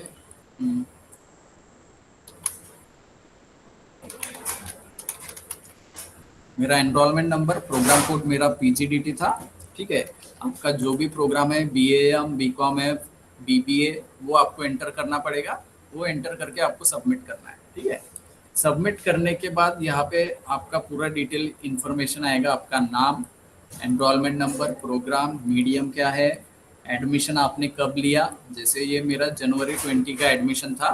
और यहाँ पे एक पॉइंट है एडमिशन वैलिड अप टू, यानी मैक्सिमम वैलिडिटी। हर एक प्रोग्राम का इग्नू में मैक्सिमम वैलिडिटी होता है। जैसे बैचलर डिग्री प्रोग्राम का मैक्सिमम वैलिडिटी 6 साल है। ठीक है, तो आपके एडमिशन स्टेटस में जो भी मैक्सिमम वैलिडिटी यहाँ पे लिखा होगा वो आपका लास्ट चांस रहेगा। ठीक है, उसके पहले आपको आपका ये प्रोग्राम एनी हाउ कंप्लीट करना है। जैसे मेरा जो वैलिडिटी था दिसंबर 23 तक मुझे मेरा ये प्रोग्राम एनी हाउ कंप्लीट करना था। ठीक है, सेम वैसे ही आपको आपका जो मैक्सिमम वैलिडिटी रहेगा उसके पहले आपको आपका प्रोग्राम कंप्लीट करना है। ठीक है, नेक्स्ट है ये father name, date of birth, address, ये सभी डिटेल आपने चेक करना है। और कहीं पे भी अगर कुछ प्रॉब्लम है, जैसे अगर नाम का कुछ इशू है तो तुरंत आपको रीजनल सेंटर को कांटेक्ट करना है। नाम में कुछ करेक्शन है, क्योंकि यही नाम आपके डिग्री या मार्कशीट में भी प्रिंट होगा प्रोग्राम कंप्लीट होने के बाद। ठीक है, तो पहले ही आपको ये सभी चीज़ें चेक करना है। अगर नाम में कुछ करेक्शन है, स्पेलिंग मिस्टेक है, तो तुरंत रीजनल सेंटर को विजिट करके ये प्रॉब्लम रिजॉल्व करना है। उसके बाद यहाँ पे स्टडी सेंटर दिया हुआ है, जैसे ये 1607 यानी गुरु नानक भवन। आपके एडमिशन फॉर्म में भी आपका स्टडी सेंटर दिया होगा, या फिर आपके एडमिशन पोर्टल में, या फिर आपके कंफर्मेशन मेल में। ठीक है, उसके बाद आता है मेरे सब्जेक्ट। जैसे मेरा जनवरी 20 का एडमिशन था, मेरे टोटल ये 5 सब्जेक्ट थे। ठीक है, बीए में हो सकता है 7 या 8 सब्जेक्ट होंगे, हर एक स्टूडेंट का जो भी प्रोग्राम है उस हिसाब से टोटल उनके फर्स्ट ईयर के सब्जेक्ट होंगे। ठीक है, ये होने के बाद जब भी आप एग्जाम देते हैं, मान लीजिए आपने दिसंबर में एग्जाम दे दिया, एग्जाम का रिजल्ट आ गया, आपने अभी सितंबर अक्टूबर में आप अपने असाइनमेंट सबमिट करेंगे, उसका भी रिजल्ट आएगा, उसके भी मार्क्स अपडेट होंगे। ये सभी डिटेल आपको यहाँ पे ग्रेड कार्ड में चेक करना है। ग्रेड कार्ड पे क्लिक करने के बाद ये जो पहला कॉलम है वो रहेगा असाइनमेंट के मार्क्स का। जो भी आपने असाइनमेंट सबमिट किए हैं, आपके असाइनमेंट रिस्पॉन्सेस आपने अपने स्टडी सेंटर में सबमिट किया है, उसके मार्क्स आपको दिखेंगे ये फर्स्ट कॉलम में। ठीक है, मेरे प्रोग्राम में प्रोजेक्ट था, इस वजह से प्रोजेक्ट के मार्क्स यहाँ पे सेकंड कॉलम में आएंगे। प्रोजेक्ट या प्रैक्टिकल या फील्ड वर्क, ये सभी ये लैब वाले जो सेक्शन है उसमें उसके मार्क्स अपडेट होते हैं। ठीक है, उसके बाद जो दिसंबर में आप थ्योरी एग्जाम देंगे, टर्म एंड एग्जाम देते हैं, टर्म एंड एग्जाम के मार्क्स यहाँ ये थर्ड लास्ट कॉलम पे आएंगे। ठीक है, और सबसे लास्ट में आएगा वो सब्जेक्ट कंप्लीट हुआ है या नहीं हुआ। जैसे यहाँ पे कंप्लीटेड दिखा रहा है। इनकेस अगर मैं असाइनमेंट में फेल हो जाता हूँ या फिर आप अगर असाइनमेंट में फेल हो जाते हैं तो यहाँ पे वो नॉट कंप्लीटेड दिखाएगा। मैं अगर असाइनमेंट में फेल हो गया, एग्जाम में पास हो गया, तो भी यहाँ पे नॉट कंप्लीटेड दिखाएगा। अगर मैं असाइनमेंट में पास हो गया, एग्जाम में फेल हो गया, तो भी यहाँ पे नॉट कंप्लीटेड दिखाएगा। अगर मैं असाइनमेंट में फेल हो गया तो मुझे फिर से नया असाइनमेंट नेक्स्ट सेशन में सबमिट करना पड़ेगा। अगर मैं एग्जाम में फेल हो गया तो मुझे फिर से उस सब्जेक्ट का एग्जाम फॉर्म फिलअप करके फिर से उसका एग्जाम देना पड़ेगा। जब तक आपके सभी सब्जेक्ट यहाँ पे कंप्लीटेड नहीं दिखाते तब तक आपका ये प्रोग्राम कंप्लीट नहीं होगा। जैसे मेरे ये टोटल ये 5 सब्जेक्ट थे। ठीक है, तो पांचों के पांचों यहाँ पे कंप्लीट है, इसका मतलब मेरा ये प्रोग्राम कंप्लीट हो गया। सेम वैसे ही आपके भी फर्स्ट ईयर के, सेकंड ईयर के, थर्ड ईयर के टोटल अगर आपके 24 सब्जेक्ट होंगे, 23, 24, ये सभी डिटेल आपके एडमिशन स्टेटस में आपको दिखेंगे। ठीक है, तो आपको हमेशा ये कंपेयर करते रहना है कि मेरे इतने सब्जेक्ट थे तो ग्रेड कार्ड में सभी कंप्लीट है क्या, अगर नहीं है तो कौन सा नहीं है। ठीक है, अब कभी कभी होता है असाइनमेंट के मार्क्स अपडेट नहीं होते तो वो नॉट कंप्लीटेड दिखाएगा, तो आपको तुरंत स्टडी सेंटर को कांटेक्ट करके उसके बारे में जानकारी लेना है। ठीक है, ये हो गया ग्रेड कार्ड के बारे में। मेरे हिसाब से ये सभी समझ में आ गया होगा स्टूडेंट को। तो ये आपको भी चेक करते आना चाहिए, ताकि इनकेस अगर आपका कोई सब्जेक्ट बैक आता है, तो थ्योरी एग्जाम बैक आता है, तो उसका एग्जाम फॉर्म आपको नेक्स्ट इसमें सबमिट करना पड़ेगा। ठीक है, ये हो गया अपना एडमिशन स्टेटस। नेक्स्ट है री रजिस्ट्रेशन, मैंने बता दिया है। उसके बाद प्रोग्राम गाइड के बारे में हम देखते हैं। प्रोग्राम गाइड कहाँ से डाउनलोड करना है, प्रोग्राम गाइड या फिर स्टडी मटेरियल। इस गूगल में आपको सर्च करना है e-ज्ञानकोश, egyankosh.ac.in।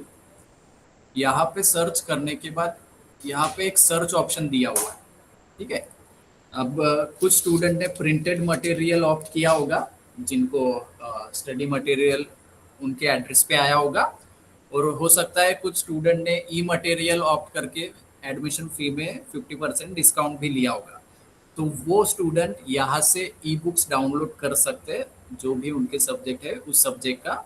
और जिन्होंने प्रिंटेड बुक्स भी ऑप्ट किया होगा, जिनको प्रिंटेड बुक्स मिला है, वो भी यहाँ से ई मटेरियल डाउनलोड कर सकते हैं। ठीक है, आप इग्नू में एडमिशन लो चाहे ना लो, आप स्टूडेंट हो चाहे ना लो, आप इग्नू के किसी भी प्रोग्राम का ई बुक्स आप यहाँ से e-ज्ञानकोश से डाउनलोड कर सकते हैं। ठीक है, अब ये कैसे डाउनलोड करना है ये भी हम देखेंगे। ठीक है, जैसे BAM प्रोग्राम है। ठीक है,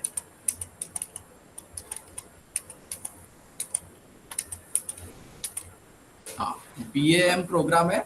BAM प्रोग्राम में अगर मुझे किसी सब्जेक्ट का बुक्स डाउनलोड करना है, जैसे है यहाँ पे BEGG 171। ठीक है, तो आपको e-ज्ञानकोश पे विजिट करके यहाँ पे सिंपली BEGG टाइप कीजिए, एंटर कीजिए। एंटर करने के बाद आपका BEGG 171 सब्जेक्ट है, तो यहाँ पे BEGG 171 मीडिया एंड कम्युनिकेशन के, यहाँ से आप उसका ई बुक्स डाउनलोड कर सकते हैं। ठीक है। सेम ऐसे ही आपको अगर किसी और सब्जेक्ट के बारे में अगर आपको पढ़ना है, जैसे साइकोलॉजी है, ठीक है, साइकोलॉजी का, हाँ, जैसे आपको अगर जनरल साइकोलॉजी की बुक्स आपको डाउनलोड करना है, भले ही आपका वो सब्जेक्ट हो चाहे ना लो, आपको सिर्फ नॉलेज के लिए पढ़ना है तो भी आप यहाँ से डाउनलोड कर सकते हैं। आपको सिंपली उस सब्जेक्ट का कोड यहाँ ई ज्ञान कोश में एंटर करना है, BPCG, यहाँ से 171 जनरल साइकोलॉजी, यहाँ से आप उसका ई बुक्स डाउनलोड कर सकते हैं, ठीक है। तो जिन स्टूडेंट को अभी तक बुक्स नहीं मिला है या फिर जिन्होंने ई मटेरियल ऑप्ट किया है, वो सभी स्टूडेंट यहाँ से ई बुक्स डाउनलोड करके धीरे धीरे पढ़ना शुरू कर सकते हैं और अपना असाइनमेंट बनाना शुरू कर सकते हैं। ये हो गया अपना स्टडी मटेरियल का। नेक्स्ट आता है प्रोग्राम गाइड। प्रोग्राम गाइड के लिए भी सेम ऐसा ही है, यहाँ पे आप BAM आपका जो प्रोग्राम कोड है वो एंटर कीजिए। एंटर करने के बाद यहाँ पे नीचे में दिया है programme guide bachelor of arts BAM, यहाँ पे क्लिक करना है और यहाँ से आप वो डाउनलोड कर सकते हैं, ठीक है। डाउनलोड करने के बाद प्रोग्राम गाइड में सभी इंफॉर्मेशन दी हुई होती है, आपके सब्जेक्ट कितना पासिंग है वगैरह, ये सभी स्टूडेंट ने प्रोग्राम गाइड पढ़ना है। मैक्सिमम आपके डाउट प्रोग्राम गाइड पढ़ने के बाद आप क्लियर हो जाएंगे, ठीक है। ये हो गया प्रोग्राम गाइड। नेक्स्ट हम देखते हैं असाइनमेंट। असाइनमेंट क्वेश्चन पेपर आपको कहाँ से डाउनलोड करना है, कैसे लिखना है वगैरह, ये सभी हम देखेंगे। तो आपको सबसे पहले ignou.ac.in जो इग्नू की ऑफिशियल वेबसाइट है, वहाँ पे आपको विजिट करना है, ठीक है। विजिट करने के बाद यहाँ पे 4th ऑप्शन है स्टूडेंट सर्विसेज। स्टूडेंट सर्विसेज पे आपको क्लिक करना है और इसके बाद फिर आपको डाउनलोड पे क्लिक करना है। डाउनलोड पे क्लिक करने के बाद यहाँ पे 3rd ऑप्शन दिया हुआ है करंट असाइनमेंट पोर्टल करके, वहाँ पे आपको क्लिक करना पड़ेगा। वहाँ पे क्लिक करने के बाद असाइनमेंट का लिंक वहाँ पे खुलेगा और जब ये पेज पूरा लोड हो जाएगा, यहाँ पे आपको सर्च ऑप्शन दिखेगा, ठीक है। सर्च ऑप्शन में आपको सिंपली आपका सब्जेक्ट कोड एंटर करना है। सब्जेक्ट कोड या फिर उसे कोर्स कोड भी बोला जाता है, ठीक है। जैसे अगर मेरा BPY 101 अगर मेरा सब्जेक्ट है तो यहाँ पे आपको BPY टाइप करना है, BPY 101, ये मेरा असाइनमेंट क्वेश्चन पेपर यहाँ से मैं डाउनलोड कर सकता हूँ, ठीक है। आपके जो भी सब्जेक्ट है, आपने जो सब्जेक्ट ऑप्ट किए हैं आपके एडमिशन फॉर्म में दिए हुए हैं, उसी सब्जेक्ट का आपको असाइनमेंट लिखकर सबमिट करना है, ठीक है। कभी कभी ये होता है कि स्टूडेंट को पता नहीं चलता कि उनके सब्जेक्ट कौन से है और वो गलती से जो उनका सब्जेक्ट नहीं भी है उसके भी असाइनमेंट लिख के सबमिट करता है, ठीक है। तो वैसा गलती आपको नहीं करना है, आपके जो सब्जेक्ट है उसी सब्जेक्ट के आपको असाइनमेंट लिखना है, ठीक है। इग्नू में कोर्स का मतलब ही सब्जेक्ट होता है, ठीक है। जैसे यहाँ पे BPY कोर्स दिया हुआ है, कोर्स यानी सब्जेक्ट। इग्नू में कोर्स को ही सब्जेक्ट बोला जाता है, सब्जेक्ट को ही कोर्स बोला जाता है, ठीक है। अब यहाँ पे प्रोग्राम दिया है, प्रोग्राम में BA दिख रहा है और नीचे में BPY ये दिख रहा है। आपको सिर्फ आपका सब्जेक्ट देखना है। अगर BPY यहाँ पे दिख रहा है, भले ही आपका प्रोग्राम इधर BAM हो, BCom F हो या और कोई प्रोग्राम हो, आपको उसकी तरफ ध्यान नहीं देना है। सब्जेक्ट सेम होता है, एक ही सब्जेक्ट डिफरेंट प्रोग्राम में हो सकते हैं, ठीक है। तो यहाँ पे BPY आपको मिल गया तो आप असाइनमेंट क्वेश्चन पेपर डाउनलोड करके उसका असाइनमेंट आप बनाना शुरू कर सकते हैं, ठीक है। अब असाइनमेंट क्वेश्चन पेपर हम एक मिनट, ठीक है। जैसे ये असाइनमेंट क्वेश्चन पेपर है, असाइनमेंट क्वेश्चन पेपर में यहाँ पे लिखा है right a note on the history of, वो 20 मार्क के लिए। तो जैसे उन्होंने जितने मार्क्स का क्वेश्चन पूछा है उसी के अकॉर्डिंगली आपको उसका आंसर लिखना है। अगर सिर्फ 5 मार्क्स का क्वेश्चन है तो उसका आंसर आपको लगभग एक डेढ़ पेज के आसपास आपको लिखना पड़ेगा। 20 मार्क का है तो लगभग 5-6 पेज के आसपास, ठीक है।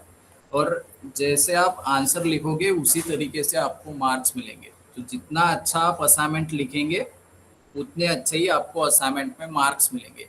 एक मैं सैम्पल कॉपी आपको दिखा देता हूँ ताकि आपको एक आइडिया आ जाए कि असाइनमेंट कैसे लिखना है, ठीक है। ये एक स्टूडेंट है, उनका हमने कॉपी किया है। तो जितना आप नीट एंड क्लीन अपना असाइनमेंट बनाएंगे उतने ही अच्छे मार्क्स आपको असाइनमेंट में मिलेंगे। और ऐसे ही अगर आप एग्जाम में भी इसी टाइप का टेक्निक यूज करते हैं तो एग्जाम में भी आपको अच्छा मार्क्स मिल सकता है, ठीक है। तो ये एक सैम्पल कॉपी है, तो आप चाहे तो स्क्रीनशॉट ले सकते हैं इसका, ताकि आपको एक असाइनमेंट बनाते वक्त या फिर एग्जाम जब आप अपीयर करेंगे तो इस तरीके से अगर आप लिखते हैं आंसर तो अच्छे मार्क्स मिलने के चांसेस ज़्यादा है, ठीक है। ये हो गया असाइनमेंट कैसे लिखना है, ठीक है। अब देखते हैं असाइनमेंट बनाते वक्त आपको सीक्वेंस क्या यूज़ करना है, ठीक है।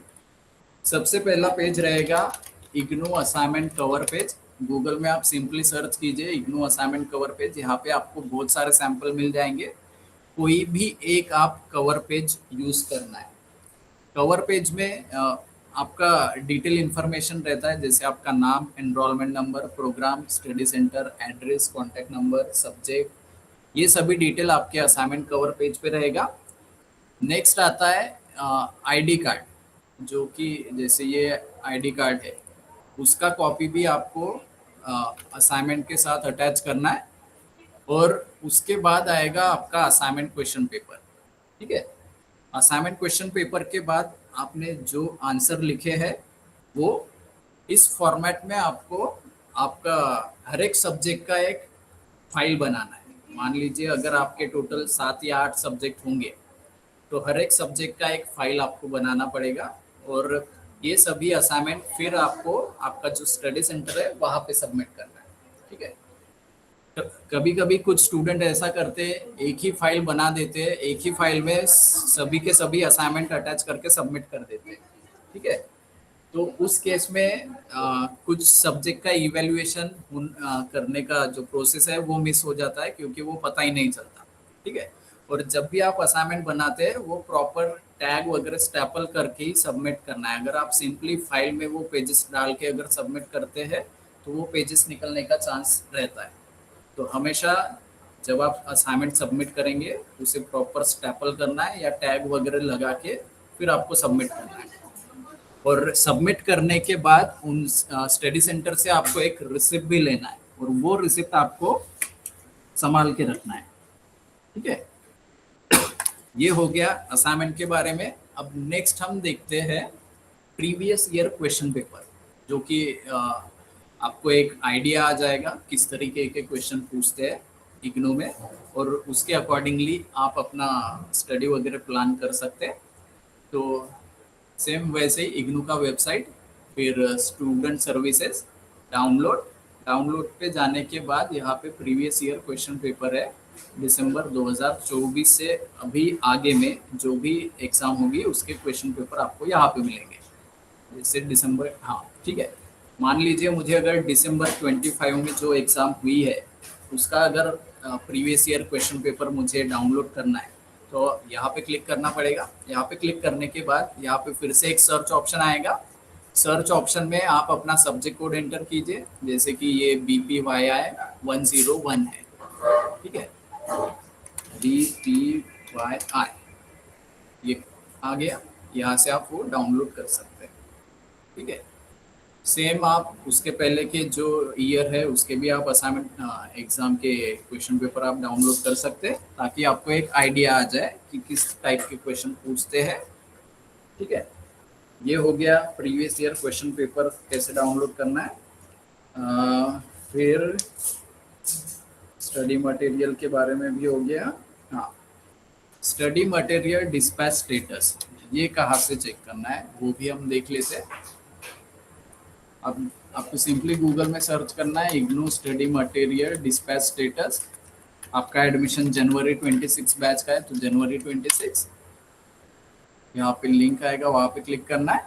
यहाँ पे आपको आपका एनरोलमेंट नंबर एंटर करके सबमिट करना है, तो वो डिस्पैच स्टेटस आपको यहाँ पे मिल जाएगा। कब तक डिस्पैच होगा, क्या एक्सपेक्टेड डेट है, वो सभी डिटेल आपको यहाँ पे पता चल जाएगी।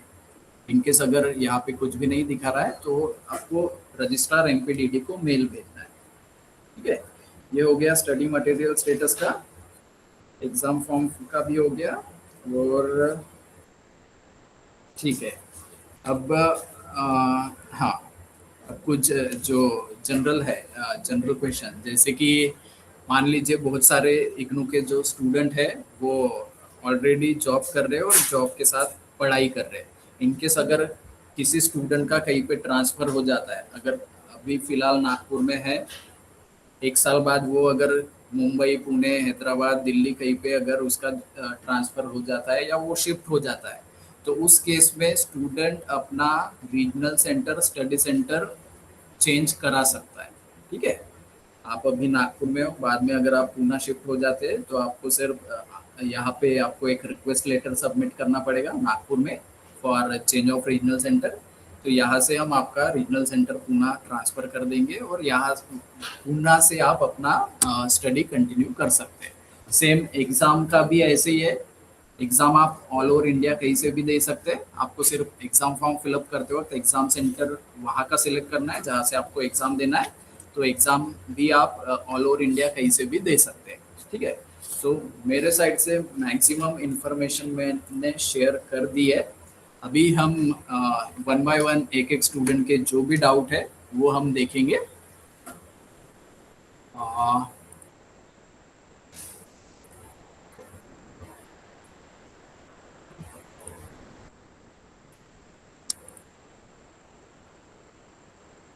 सुशील जी पूछिए। सुशील जी,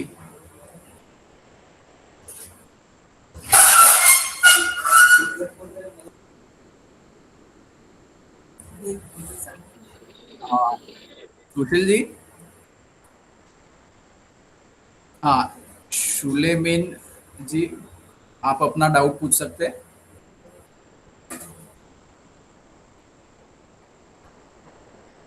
हाँ, रिकॉर्डिंग आपको इग्नू नागपुर का यूट्यूब चैनल है, वहां पे आपको मिल जाएगा।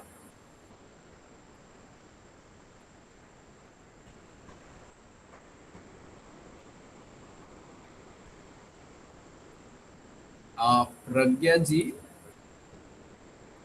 आपका BLIS प्रोग्राम है।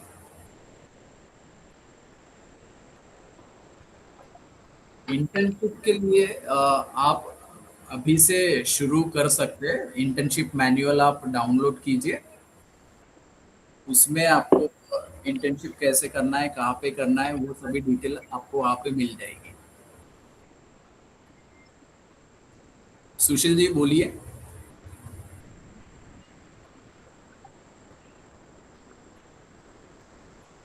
Vikesh Kawade, Sir, good evening. Good evening, बोला। Sir, I'm a defense personnel and I have a small query about the practical submission. आपका प्रोग्राम क्या है sir? Sir, BAF HSC. BAF HSC, हाँ sir. ये It's a Bachelor of Arts in the Home Science. अच्छा, हाँ, ठीक है। Sir. तो क्या क्या डाउट था आपका? Sir, actually I'm asking about the practical submission because I'm posting in a different place, हाँ, which is apart from Nagpur. कहाँ पे पोस्टिंग है सर? सर अभी अहमदाबाद में हूँ मैं। देखिए, अगर हाँ। आप चाहे तो अपना रीजनल सेंटर नागपुर से अहमदाबाद भी ट्रांसफर करके प्रैक्टिकल्स वगैरह वहाँ पे अटेंड कर सकते हैं। सर नहीं, बट मेरा क्वेश्चन एक्चुअली वो तो ठीक है, वो तो मैं समझ गया, regional centre I can be change, but submit मुझे नागपुर में करना है, but the duration of submission of the practical में वो पूछ रहा था आपको। नहीं, वो प्रैक्टिकल मैनुअल में सभी डिटेल होता है सर, और जब सेंटर से ये प्लान किए जाएंगे प्रैक्टिकल, उसका काउंसलिंग से प्रैक्टिकल काउंसलिंग सेशन आपको शेयर किया जाएगा और उसके अकॉर्डिंगली फिर आपको वो अटेंड करना पड़ेगा सर। सर इसका tentative time can I get a tentative time of the submission? नहीं, एक्चुअली वो जो प्रोग्राम कोऑर्डिनेटर होते हैं उनको ये सभी जानकारी रहती है। आपका शायद सेंटर वो LIT होगा, Lakshmi Narayan yes sir, Institute of जी जी जी टेक्नोलॉजी। जी जी ठीक है, जी जी जी, तो हाँ सर। वहाँ के जो कोऑर्डिनेटर है उनसे आपको इसके बारे में इंफॉर्मेशन मिलेगी। ऑलराइट, मे तो बी शायद वो जल्दी प्लान करेंगे practical session. Okay, so that it means I have to report there physically? नहीं नहीं, आप एक मेल भी भेज सकते हैं। इग्नू नागपुर के वेबसाइट में स्टडी सेंटर लिस्ट है, ओके उसमें आपको उस सेंटर का मेल आईडी मिल जाएगा सर। जी, थैंक ठीक यू है। Very much sir. जी जी। Vivekanand ji, sir good evening. Good evening, बोलिए। सर मैं सिर्फ ये जानना चाहता था सर, जैसे कि हमारे इसमें तो शो हो रहा है सेमेस्टर 1 2 और वो ईयरली प्रोग्राम है, तो सर आपका हमें बोथ सेमेस्टर के हाँ जी जी, sir BA in political honours है सर। ठीक है। हाँ, तो सर हमें बोथ सेमेस्टर के एग्जाम के लिए अपीयर होना पड़ेगा सर दिसंबर में? हाँ, आपका जो ओके, फर्स्ट मतलब हम सेमेस्टर सेकंड सेमेस्टर दोनों सेमेस्टर मिला के आपका फर्स्ट ईयर होता है, और फर्स्ट ये ईयर सर। आप सभी सब्जेक्ट दिसंबर में दे सकते हैं। आपके पास ये ओके। ऑप्शन होता है। देखिए, हाँ। इग्नू में मैक्सिमम जो स्टूडेंट है वो होते हैं वर्किंग, तो वो ये सर, अपने definitely। टाइम के हिसाब से भी प्लान करके एग्जाम दे सकते हैं। मान लीजिए अगर मेरा BA प्रोग्राम है, BA में मेरे 7 सब्जेक्ट है, ठीक है, मुझे Yes, लगता है yes, कि दिसंबर में 7 सब्जेक्ट देना मेरे लिए पॉसिबल नहीं है, ठीक है। तो Okay, sir। मैं ये भी कर सकता हूँ, मैं 4 दिसंबर में दे सकता हूँ, रिमेनिंग जो बचता है वो 3 मैं जून में भी दे सकता हूँ। तो Okay, sir। मुझे मेरे टाइम के हिसाब से मैं कितना पढ़ सकता हूँ, कितना असाइनमेंट सबमिट कर सकता हूँ, उस हिसाब से मैं प्लान कर सकता हूँ। सेम आप भी ऐसा ही प्लान कर सकते हैं। आप चाहे तो दिसंबर में पूरे के पूरे सब्जेक्ट दीजिए, या फिर आपको लगता है कि नहीं मैं 5-6 सब्जेक्ट अभी दिसंबर में देता हूँ, रिमेनिंग जो है वो मैं जून में दूंगा, तो वैसा भी आप कर सकते हैं। ठीक है सर, एक लास्ट पूछना था सर। जी जी। सर री रजिस्ट्रेशन जो रहेगा सर हमारा ईयरली है, तो हमें ये दिसंबर में ही करना पड़ेगा या फिर हमारा जो जनवरी के साइकिल में तो नेक्स्ट जनवरी में करना रहेगा सर? देखिए, आपका जो एडमिशन सेशन है वो जनवरी सेशन है, ठीक है। Yes, sir। और जनवरी सेशन में एडमिशन लेने के बाद उसका एग्जाम रहेगा दिसंबर में, और जो री रजिस्ट्रेशन प्रोसेस शुरू होते हैं वो लगभग दिसंबर के आसपास से शुरू हो जाती है जनवरी सेशन के लिए, ठीक है। Okay sir. और लगभग ये 2-2.5 महीना तो भी रहता है प्रोसेस, ओके सर। ठीक है। Okay sir, thank you sir. और एक चीज मैं बताना चाहूंगा, ठीक है। जी सर। अभी जैसे आपका मैक्सिमम वैलिडिटी 6 साल है, ठीक है।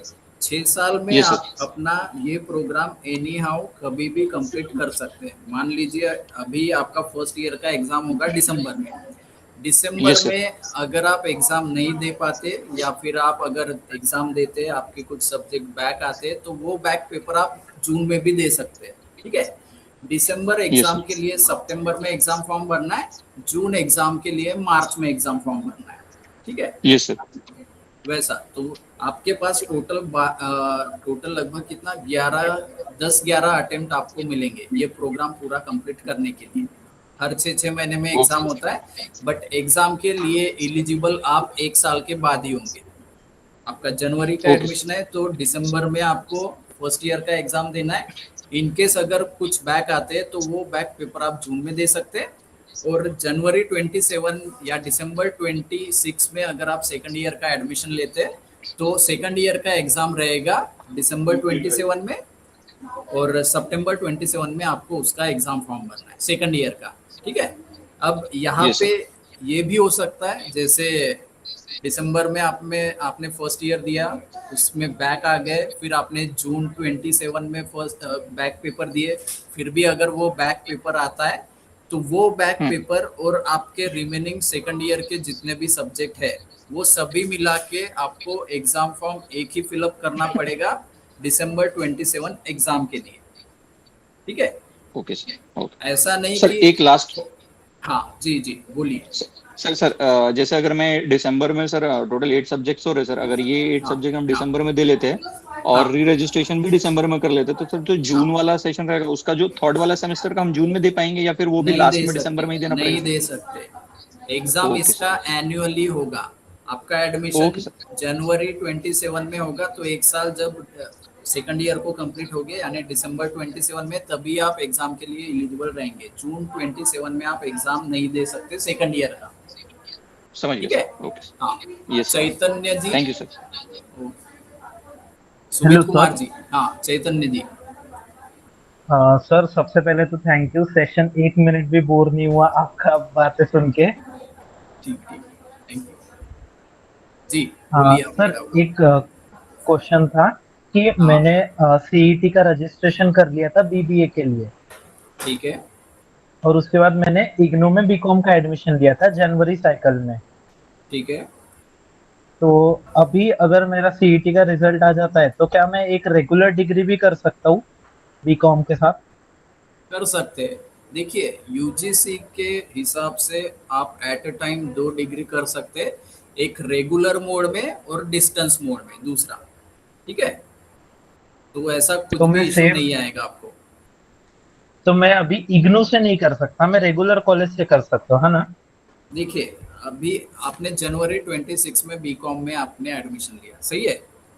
हाँ। अगर अगर आप रेगुलर में से कोई दूसरा डिग्री नहीं कर रहे, आपको अगर दूसरा हम्म। डिग्री करना है तो इग्नू से आप दूसरा डिग्री कर सकते हैं, बट जुलाई सेशन में।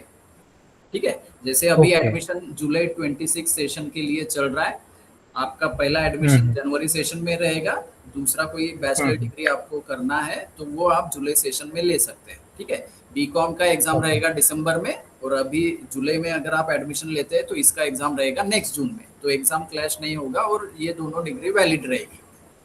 हाँ सर, पर दो दो बीबीए का जो डिफरेंट सेशन। पैटर्न हाँ देखा, हाँ। मैंने बीबीए का पैटर्न देखा था वेबसाइट में, तो वो सेम वाइज है। आपको बीबीए तो में करना है? हाँ, मेरे को बीबीए में करना है। नहीं, एनुअल प्रोग्राम जो है जैसे बीए, बीकॉम या फिर बीएसडब्ल्यू, बीएससी, उसमें अगर करना है तो आप कर सकते हैं, क्योंकि ओके। सेमेस्टर वाइज प्रोग्राम में लेते हैं तो एग्जाम क्लैश होगा फिर आपका। ठीक है। हाँ हाँ। हाँ ओके सर। और एक क्वेश्चन और था जी। कि अब जो मैं कहीं पे भी मुझे अप्लाई करना है, फॉर एग्जांपल स्टूडेंट स्कॉलरशिप या उस वैसे कुछ के लिए, तो मैं ये आईडी कार्ड का प्रिंट आउट अप्लाई कर सकता हूँ ना वहां से? हाँ, वहाँ पे शायद एडमिशन फॉर्म वगैरह वो सभी सबमिट करना पड़ता होगा। अगर आप नेशनल स्कॉलरशिप पोर्टल पे अप्लाई करते हैं तो हाँ। वहाँ पे आपको एडमिशन फॉर्म, आईडी कार्ड वगैरह वो सभी सबमिट करना पड़ेगा। जब आपका स्कॉलरशिप का एप्लीकेशन सबमिट हो जाएगा उसके बाद उसका एक कॉपी आपको रीजनल सेंटर में भी सबमिट करना है। ठीक है, but okay. At a time आप एक ही जगह से स्कॉलरशिप के लिए अप्लाई कर सकते हैं। मान लीजिए आप रेगुलर में कुछ प्रोग्राम कर रहे हैं और डिस्टेंस में प्रोग्राम कर रहे हैं, तो कोई भी एक ही जगह पे आपको स्कॉलरशिप के लिए अप्लाई करना है। ठीक है। ओके। ओके सर, हाँ ठीक। Thank you. Sumit Kumar, Sumit Kumar ji.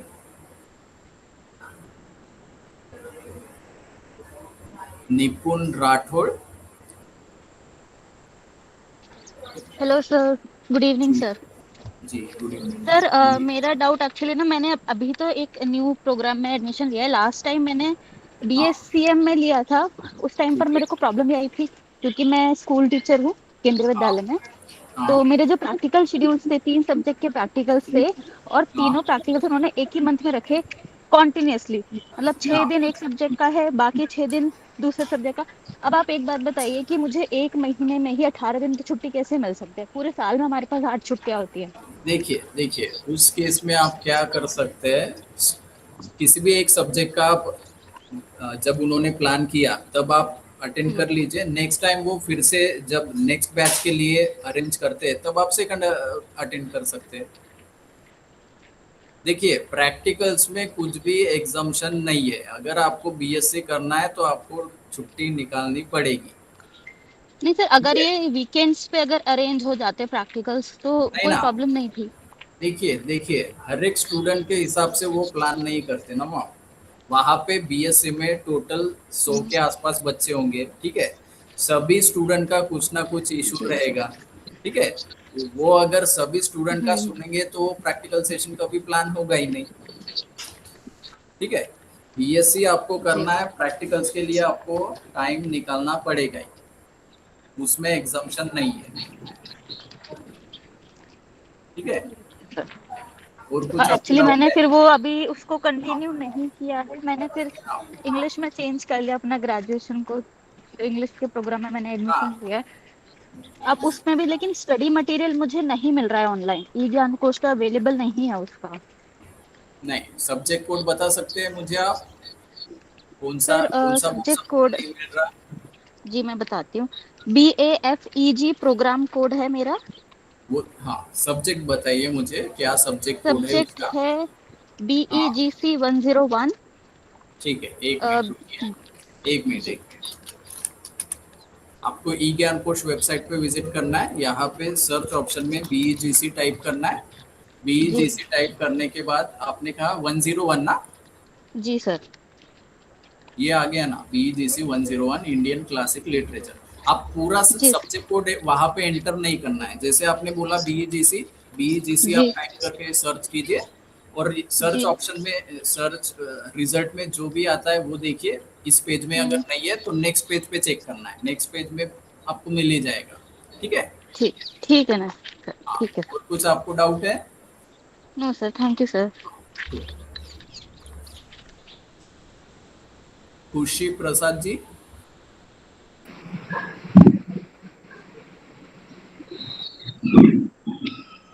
Hello sir. हाँ सर, जी मुझे एक्चुअली डाउट था, जब ये रीजनल सेंटर भरते टाइम पे मैंने हाँ गलती से एक्चुअली स्टडी सेंटर ही डाल दिया था, तो उसके हाँ। बाद वो रीजनल सेंटर पे वो चेंज करेंगे क्या, या फिर किस तरह से चेंज करना है? रीजनल गुरु ये नानक वाला था रीजनल सेंटर वाला, तो उसका मुझे डाउट है कि कैसे मैं चेंज करूँ वहाँ पे। डालते टाइम मैंने स्टडी सेंटर डाल दिया था। आपका प्रोग्राम क्या है वहाँ?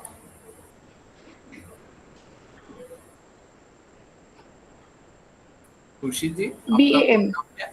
BAM। एक मिनट रुकिए। हाँ, आपका BAM है। स्टडी सेंटर गुरु नानक भवन है?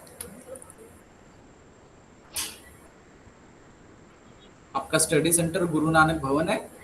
ये नहीं, एक्चुअली जो हाँ, गुरु नानक भवन के पहले एक है। रीजनल सेंटर हाँ के। हाँ हाँ, स्टडी सेंटर मेरा गुरु नानक भवन। ठीक है, देखिए नहीं, अब गुरु नानक जितने। भवन एक्चुअली नहीं है वहां पे ऑप्शन। हाँ, वो जो गुरु नानक भवन के पहले एक और सेंटर है। हाँ हाँ हाँ, वो रीजनल सेंटर ही है, ठीक है। वो कोई इशू नहीं। अब होता क्या है, जो कुछ कुछ जो प्रोग्राम है वो रीजनल सेंटर में भी एक्टिवेट होते हैं और स्टडी सेंटर में भी। ठीक है, तो आपने अगर स्टडी रीजनल सेंटर ऑप्ट किया होगा, मेरे हिसाब से 3600 रीजनल सेंटर कुछ होगा, वो आपने ऑप्ट किया होगा। तो वो जितने भी बच्चे हैं उन्होंने रीजनल सेंटर अगर ऑप्ट किया है, हाँ। उन सभी स्टूडेंट को हम गुरु नानक भवन में ही शिफ्ट करेंगे बीए प्रोग्राम के लिए। ठीक है, आपको इसके बारे में एक मेल भी आ जाएगा जल्दी, मे बी नेक्स्ट वीक वगैरह। ठीक अच्छा, है, ठीक। तो वो उतना कुछ इशू नहीं है। ठीक है, और कुछ आपको ओके। पूछना है?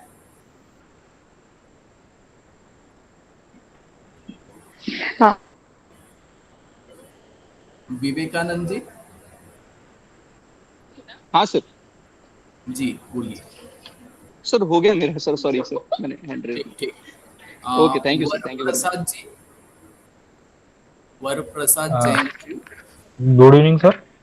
गुड इवनिंग, बोलिए। हेलो सर, मैं BLIS कोर्स के लिए रजिस्टर किया हूँ, तो उसमें जो इंटर्नशिप है और अल्टरनेटिव एक अल्टरनेटिव टू इंटर्नशिप है सर, उसके बारे में थोड़ा बताइए सर। देखिए सर, जो प्रोग्राम में आपके सब्जेक्ट है, सब्जेक्ट रिलेटेड आपको अगर डाउट है, उसके लिए आपको स्टडी सेंटर में कांटेक्ट करना पड़ेगा। आपका study centre Punjab Rao Deshmukh management institute है। ठीक है, हाँ तो हाँ। वहां से आपको उस इंटर्नशिप के बारे में डिटेल जानकारी मिलेगी। और सर प्रैक्टिकल 3 सब्जेक्ट के सर प्रैक्टिकल्स है, तो उसका शेड्यूल और वो सर उसके बारे में कुछ बता वो सकते हैं? वो स्टडी सेंटर से प्लान होंगे प्रैक्टिकल, और प्लान करने के बाद फिर स्टूडेंट को इन्फॉर्म किया जाएगा। आप अभी और सर अपने असाइनमेंट लिखना शुरू कर दीजिए धीरे धीरे। ये और असाइनमेंट सर आपको वो हाँ जी। इंटर्नशिप के लिए पिछली बार गया था, मैं स्टडी हाँ, सेंटर विजिट किया था, तो उन्होंने बोला कि लेटर इंटर्नशिप के लिए अगर लाइब्रेरी वाले कोई लेटर मांगते तो कैसे बोले, तो उन्होंने बोला तो कि आप आपकी हाँ, तरफ से वो इश्यू होगा देखिए बोले। देखिए, आप रीजनल सेंटर विजिट कीजिए। आपको जहाँ पे भी इंटर्नशिप करना है उसके लिए रेफरेंस लेटर आपको रीजनल सेंटर से मिल जाएगा।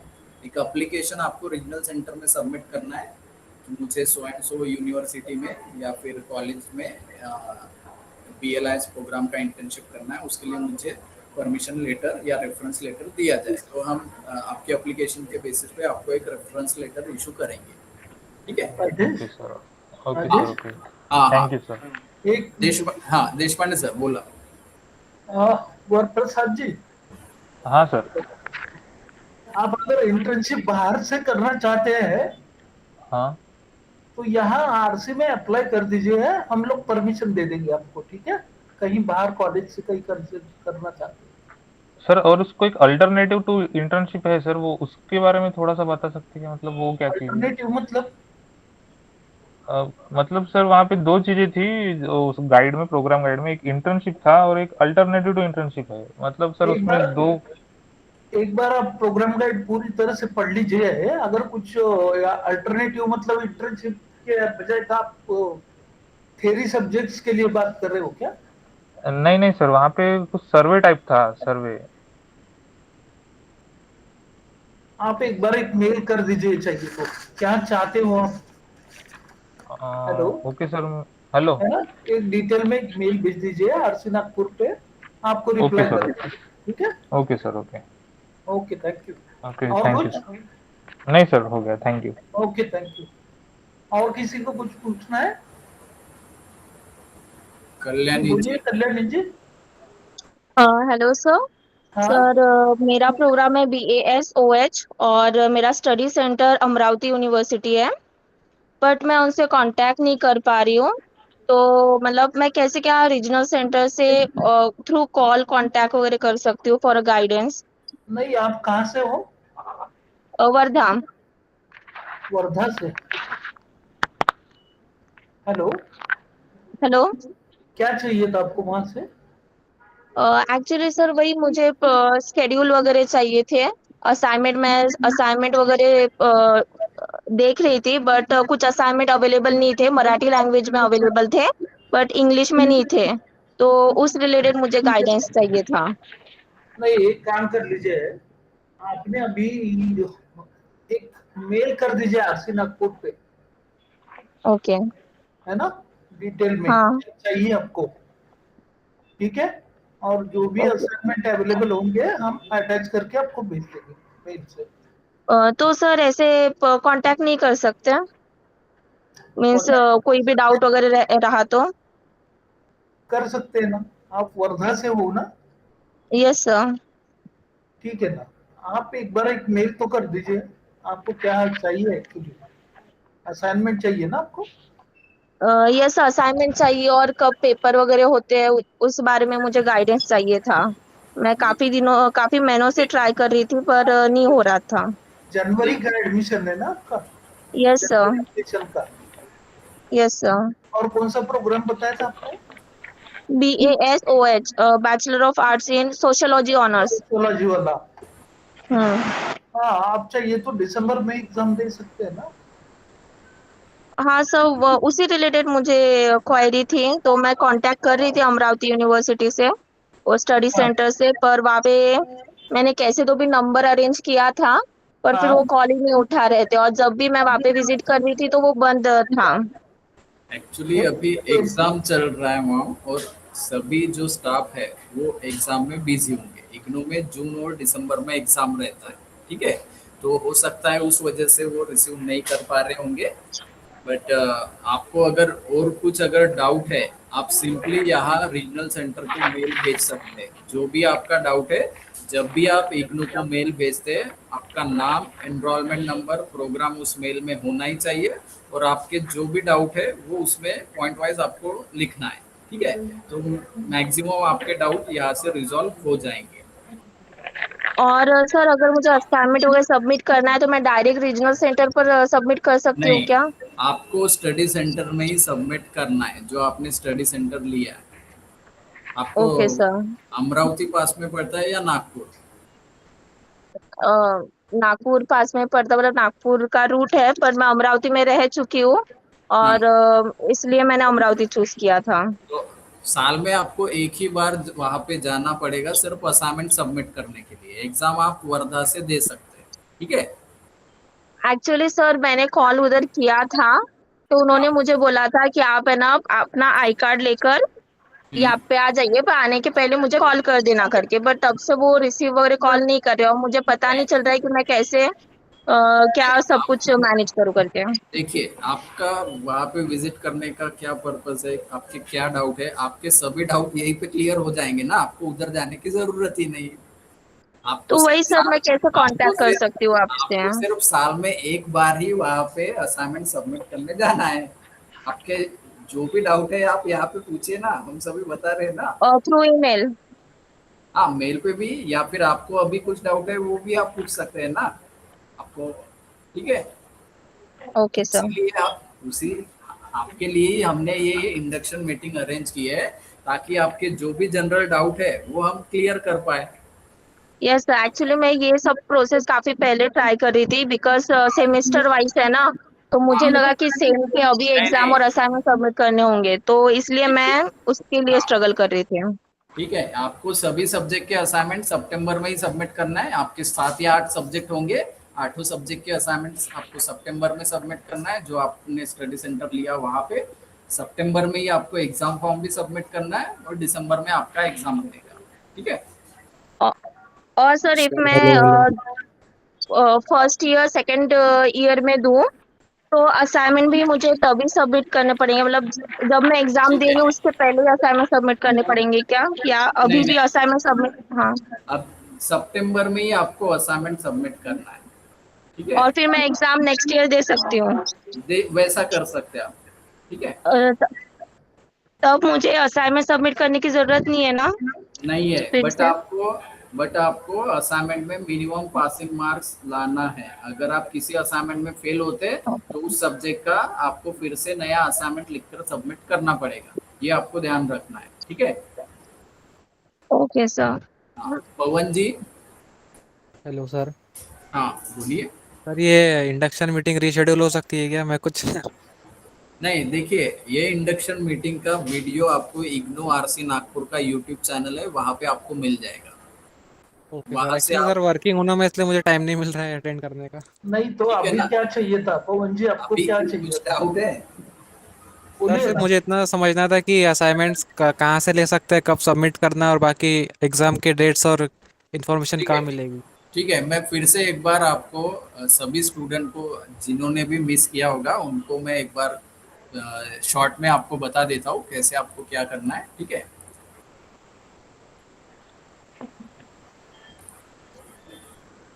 हाँ, सबसे पहले तो सभी स्टूडेंट ने स्टूडेंट पोर्टल को लॉगिन करना है। स्टूडेंट पोर्टल के लिए आपको सिंपली गूगल में सर्च करना है इग्नू स्टूडेंट पोर्टल, ठीक है। यहाँ पे लिंक आएगा, वहाँ पे क्लिक करना है। अब जिन्होंने भी इस पोर्टल पे रजिस्ट्रेशन नहीं किया उन्होंने न्यू रजिस्ट्रेशन पे क्लिक करके एक पासवर्ड जनरेट करना है। पासवर्ड जनरेट करने के बाद ठीक है, यहाँ पे न्यू रजिस्ट्रेशन में जाना है, फिर अपना डिटेल एंटर करना है और एक पासवर्ड जनरेट करना है। पासवर्ड जनरेट करने के बाद उस पासवर्ड से आपको इस पोर्टल को लॉगिन करना है। लॉगिन करने के बाद एग्जामिनेशन फॉर्म आपको इसी पोर्टल से फिलअप करना है। यहाँ पे एग्जामिनेशन में जाके रजिस्ट्रेशन पे जाना है और यहाँ से आपको एग्जाम फॉर्म सबमिट करना है, ठीक है। ये एग्जाम फॉर्म आपको सितंबर मंथ में सबमिट करना है और एग्जाम का हॉल टिकट आएगा नवंबर लास्ट वीक में, वो भी आपको इसी स्टूडेंट पोर्टल से डाउनलोड करना है। यहाँ hall ticket, hall admit card है वहाँ से, ठीक है। ये हो गया एग्जाम का। एग्जाम होने के बाद एग्जाम आपका दिसंबर में रहेगा, या एग्जाम जब आप देंगे तभी री रजिस्ट्रेशन प्रोसेस भी शुरू हो जाता है। री रजिस्ट्रेशन यानी नेक्स्ट ईयर का एडमिशन, वो भी आपको इसी पोर्टल से करना पड़ेगा। यहाँ पे री रजिस्ट्रेशन लिखा है, यहाँ पे जाके आपके प्रोग्राम के ऊपर क्लिक करना है और फिर आपको सेकंड ईयर का एडमिशन करना है, ठीक है। ये हो गया स्टूडेंट पोर्टल के बारे में। फिर आते हैं असाइनमेंट क्वेश्चन पेपर, ठीक है। असाइनमेंट क्वेश्चन पेपर के लिए आप ignou.ac.in वेबसाइट पे विजिट करना है। विजिट करने के बाद यहाँ पे स्टूडेंट सर्विसेज में जाना है। स्टूडेंट सर्विसेज में आपको डाउनलोड पे क्लिक करना है। डाउनलोड पे क्लिक करने के बाद यहाँ पे थर्ड ऑप्शन है करंट असाइनमेंट पोर्टल, यहाँ पे विजिट करना है। यहाँ पे विजिट करने के बाद ये पेज लोड होने को थोड़ा टाइम लगता है। जब ये लोड हो जाएगा यहाँ पे आपको सर्च ऑप्शन दिखेगा। सर्च ऑप्शन में आपने जो भी सब्जेक्ट लिए, जैसे BEGC, अगर ये मेरा सब्जेक्ट है 105, तो मुझे BEGC टाइप करना है। BEGC वाले सभी सब्जेक्ट यहाँ नीचे आपको दिखेंगे, उसमें से मेरा आपका जो भी सब्जेक्ट है उसका असाइनमेंट क्वेश्चन पेपर आपको वहाँ से डाउनलोड करना है। अगर मीडियम इंग्लिश है तो इंग्लिश, हिंदी है तो हिंदी, ठीक है। आपको आपका सब्जेक्ट देखना है। ये प्रोग्राम कोड भले ही यहाँ पे BEGH हो या और कोई भी हो सकता है, आपको प्रोग्राम के ऊपर ध्यान नहीं देना। आपका सब्जेक्ट कोड मैच हो रहा है तो आप वो असाइनमेंट क्वेश्चन पेपर आप यूज कर सकते हैं, ठीक है। ये हो गया। बाद में अगर आपको ई बुक्स डाउनलोड करना है, ई बुक्स के लिए ई ज्ञान कोश वेबसाइट है।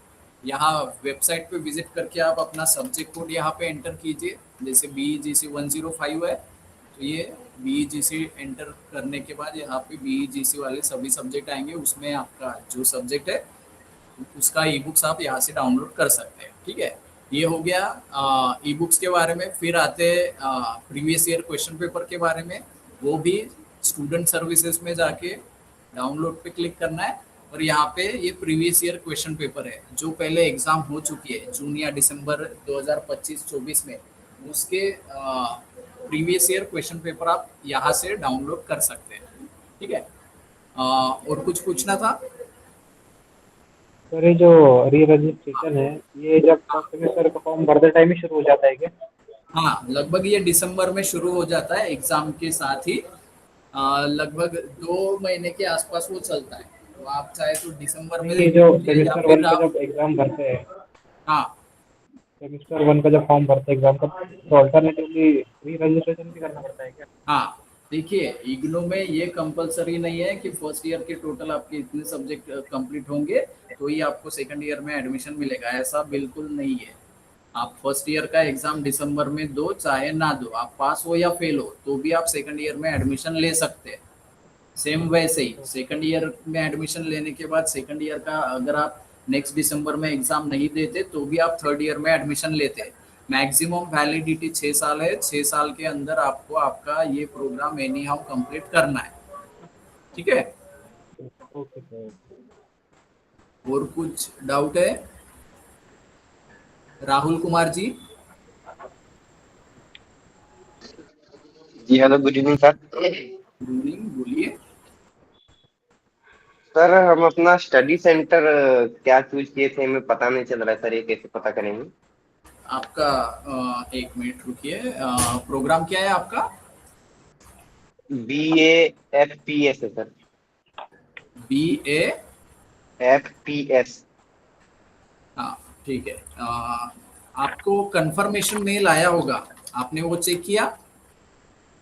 सर कंफर्मेशन मेल आया तो था सर, लेकिन उसमें पता ही नहीं चला कहाँ था लिखा हुआ। ठीक है, बता देता हूँ।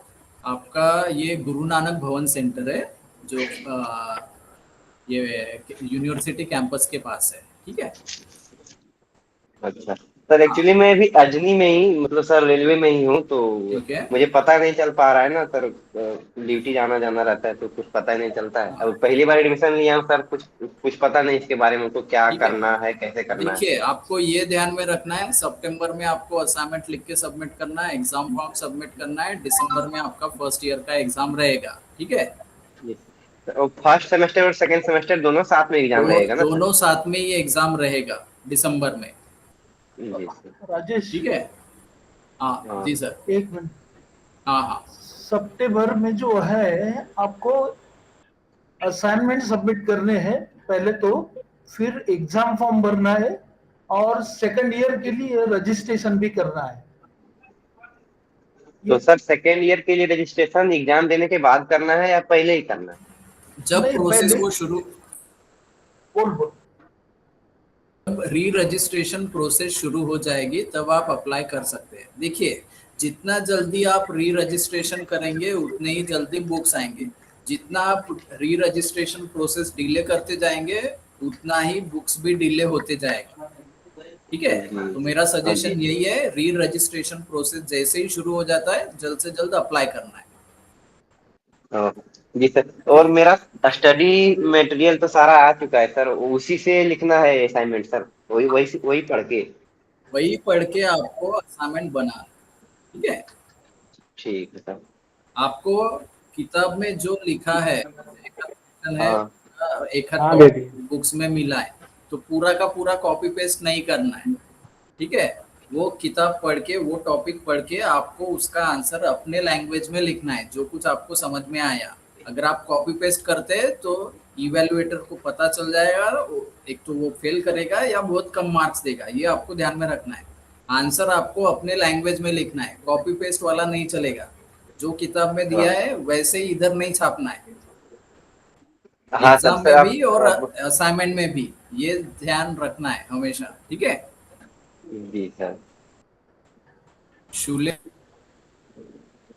और hello sir sir. Exam form का फी कितना रहता है, कुछ पता है क्या सर? हाँ, वो एग्जाम फीस रहेगा 200 रुपये पर सब्जेक्ट। अच्छा ठीक है। ओ ठीक ठीक है sir, thank you. Hello sir. Hello हाँ बोलिए दीपाली जी. सर मला BLIS बद्दल विचारायचं होतं सर. काय विचारायचं? त्याच्याबद्दल असाइनमेंट बद्दलच सर मला. असाइनमेंट ऑनलाईन आता सरांनी दाखवलं ना तुम्हाला सगळ्यांना, कुठून हो तर डाउनलोड? मग सप्टेंबर मध्येच आम्हाला म्हणजे द्यावं लागेल का असाइनमेंट सप्टेंबर कम्प्लीट? मध्येच सबमिट करायचे आहेत तुम्हाला ते. सप्टेंबर मध्येच एक्झाम फॉर्म पण भरायचा आहे. हो का सर? हा ठीक आहे ना सर. ठीक आहे. एक्झाम फॉर्म मग कुठे देते आपलं, म्हणजे सेंटर राहील एक्झाम सेंटर तिथेच जावं लागेल का सर? तुम्हाला कुठे नागपूरमध्येच द्यायचे आहे ना? हो हो नागपूरलाच. हा तर नागपूरमध्ये एक सेंटर असतं ना एक्झामचं. हा ठीक आहे ना सर. हा ठीक आहे सर. बोलिए नियोगीची. Good evening sir. Good evening.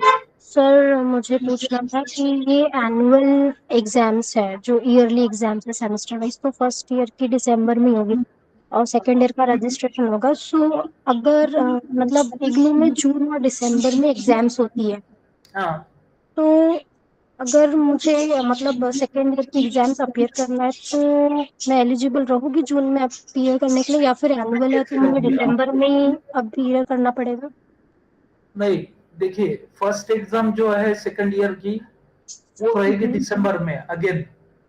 Okay मतलब फिर से दिसंबर में ही होगा। बैकलॉग रह जाता है, you can appear in the June examination. ठीक है. So after the first year exams will be appearing in December, so for the second year also it will appear in December only. Yeah. Okay. Thank you, sir. Okay. I think सभी के doubts clear हो चुके हैं. Sir good evening sir. हाँ बोलिए. Sir मेरा study centre Nagpur है. मेरा एक छोटा सा डाउट था कि मैं असाइनमेंट सबमिशन और एग्जाम नांदेड़ में कर सकती हूँ क्या, नांदेड़ सेंटर में? कौन सा प्रोग्राम है आपका? Sir library science. राजेश है क्या?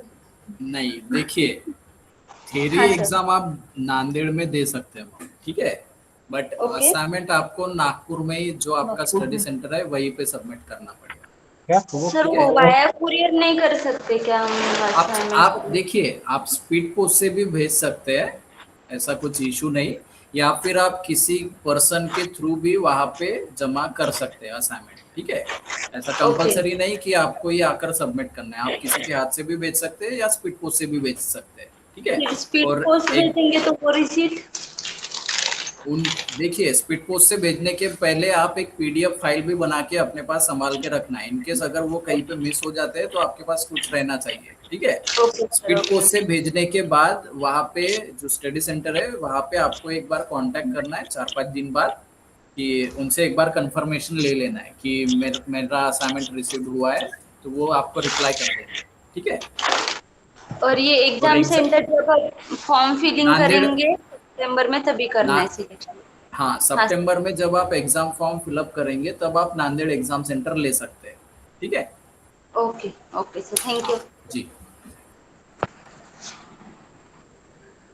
ठीक है, आई थिंक सबके डाउट्स क्लियर हो चुके हैं अभी.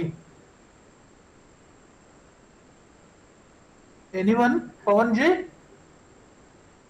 अगर कोई भी डाउट रहता है तो स्टडी सेंटर पे जाके पूछ सकते हैं ना?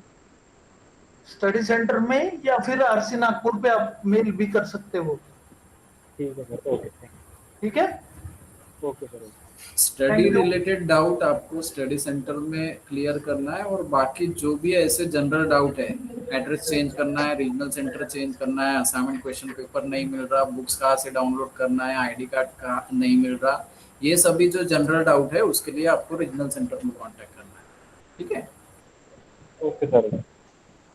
Okay, thank you all of you.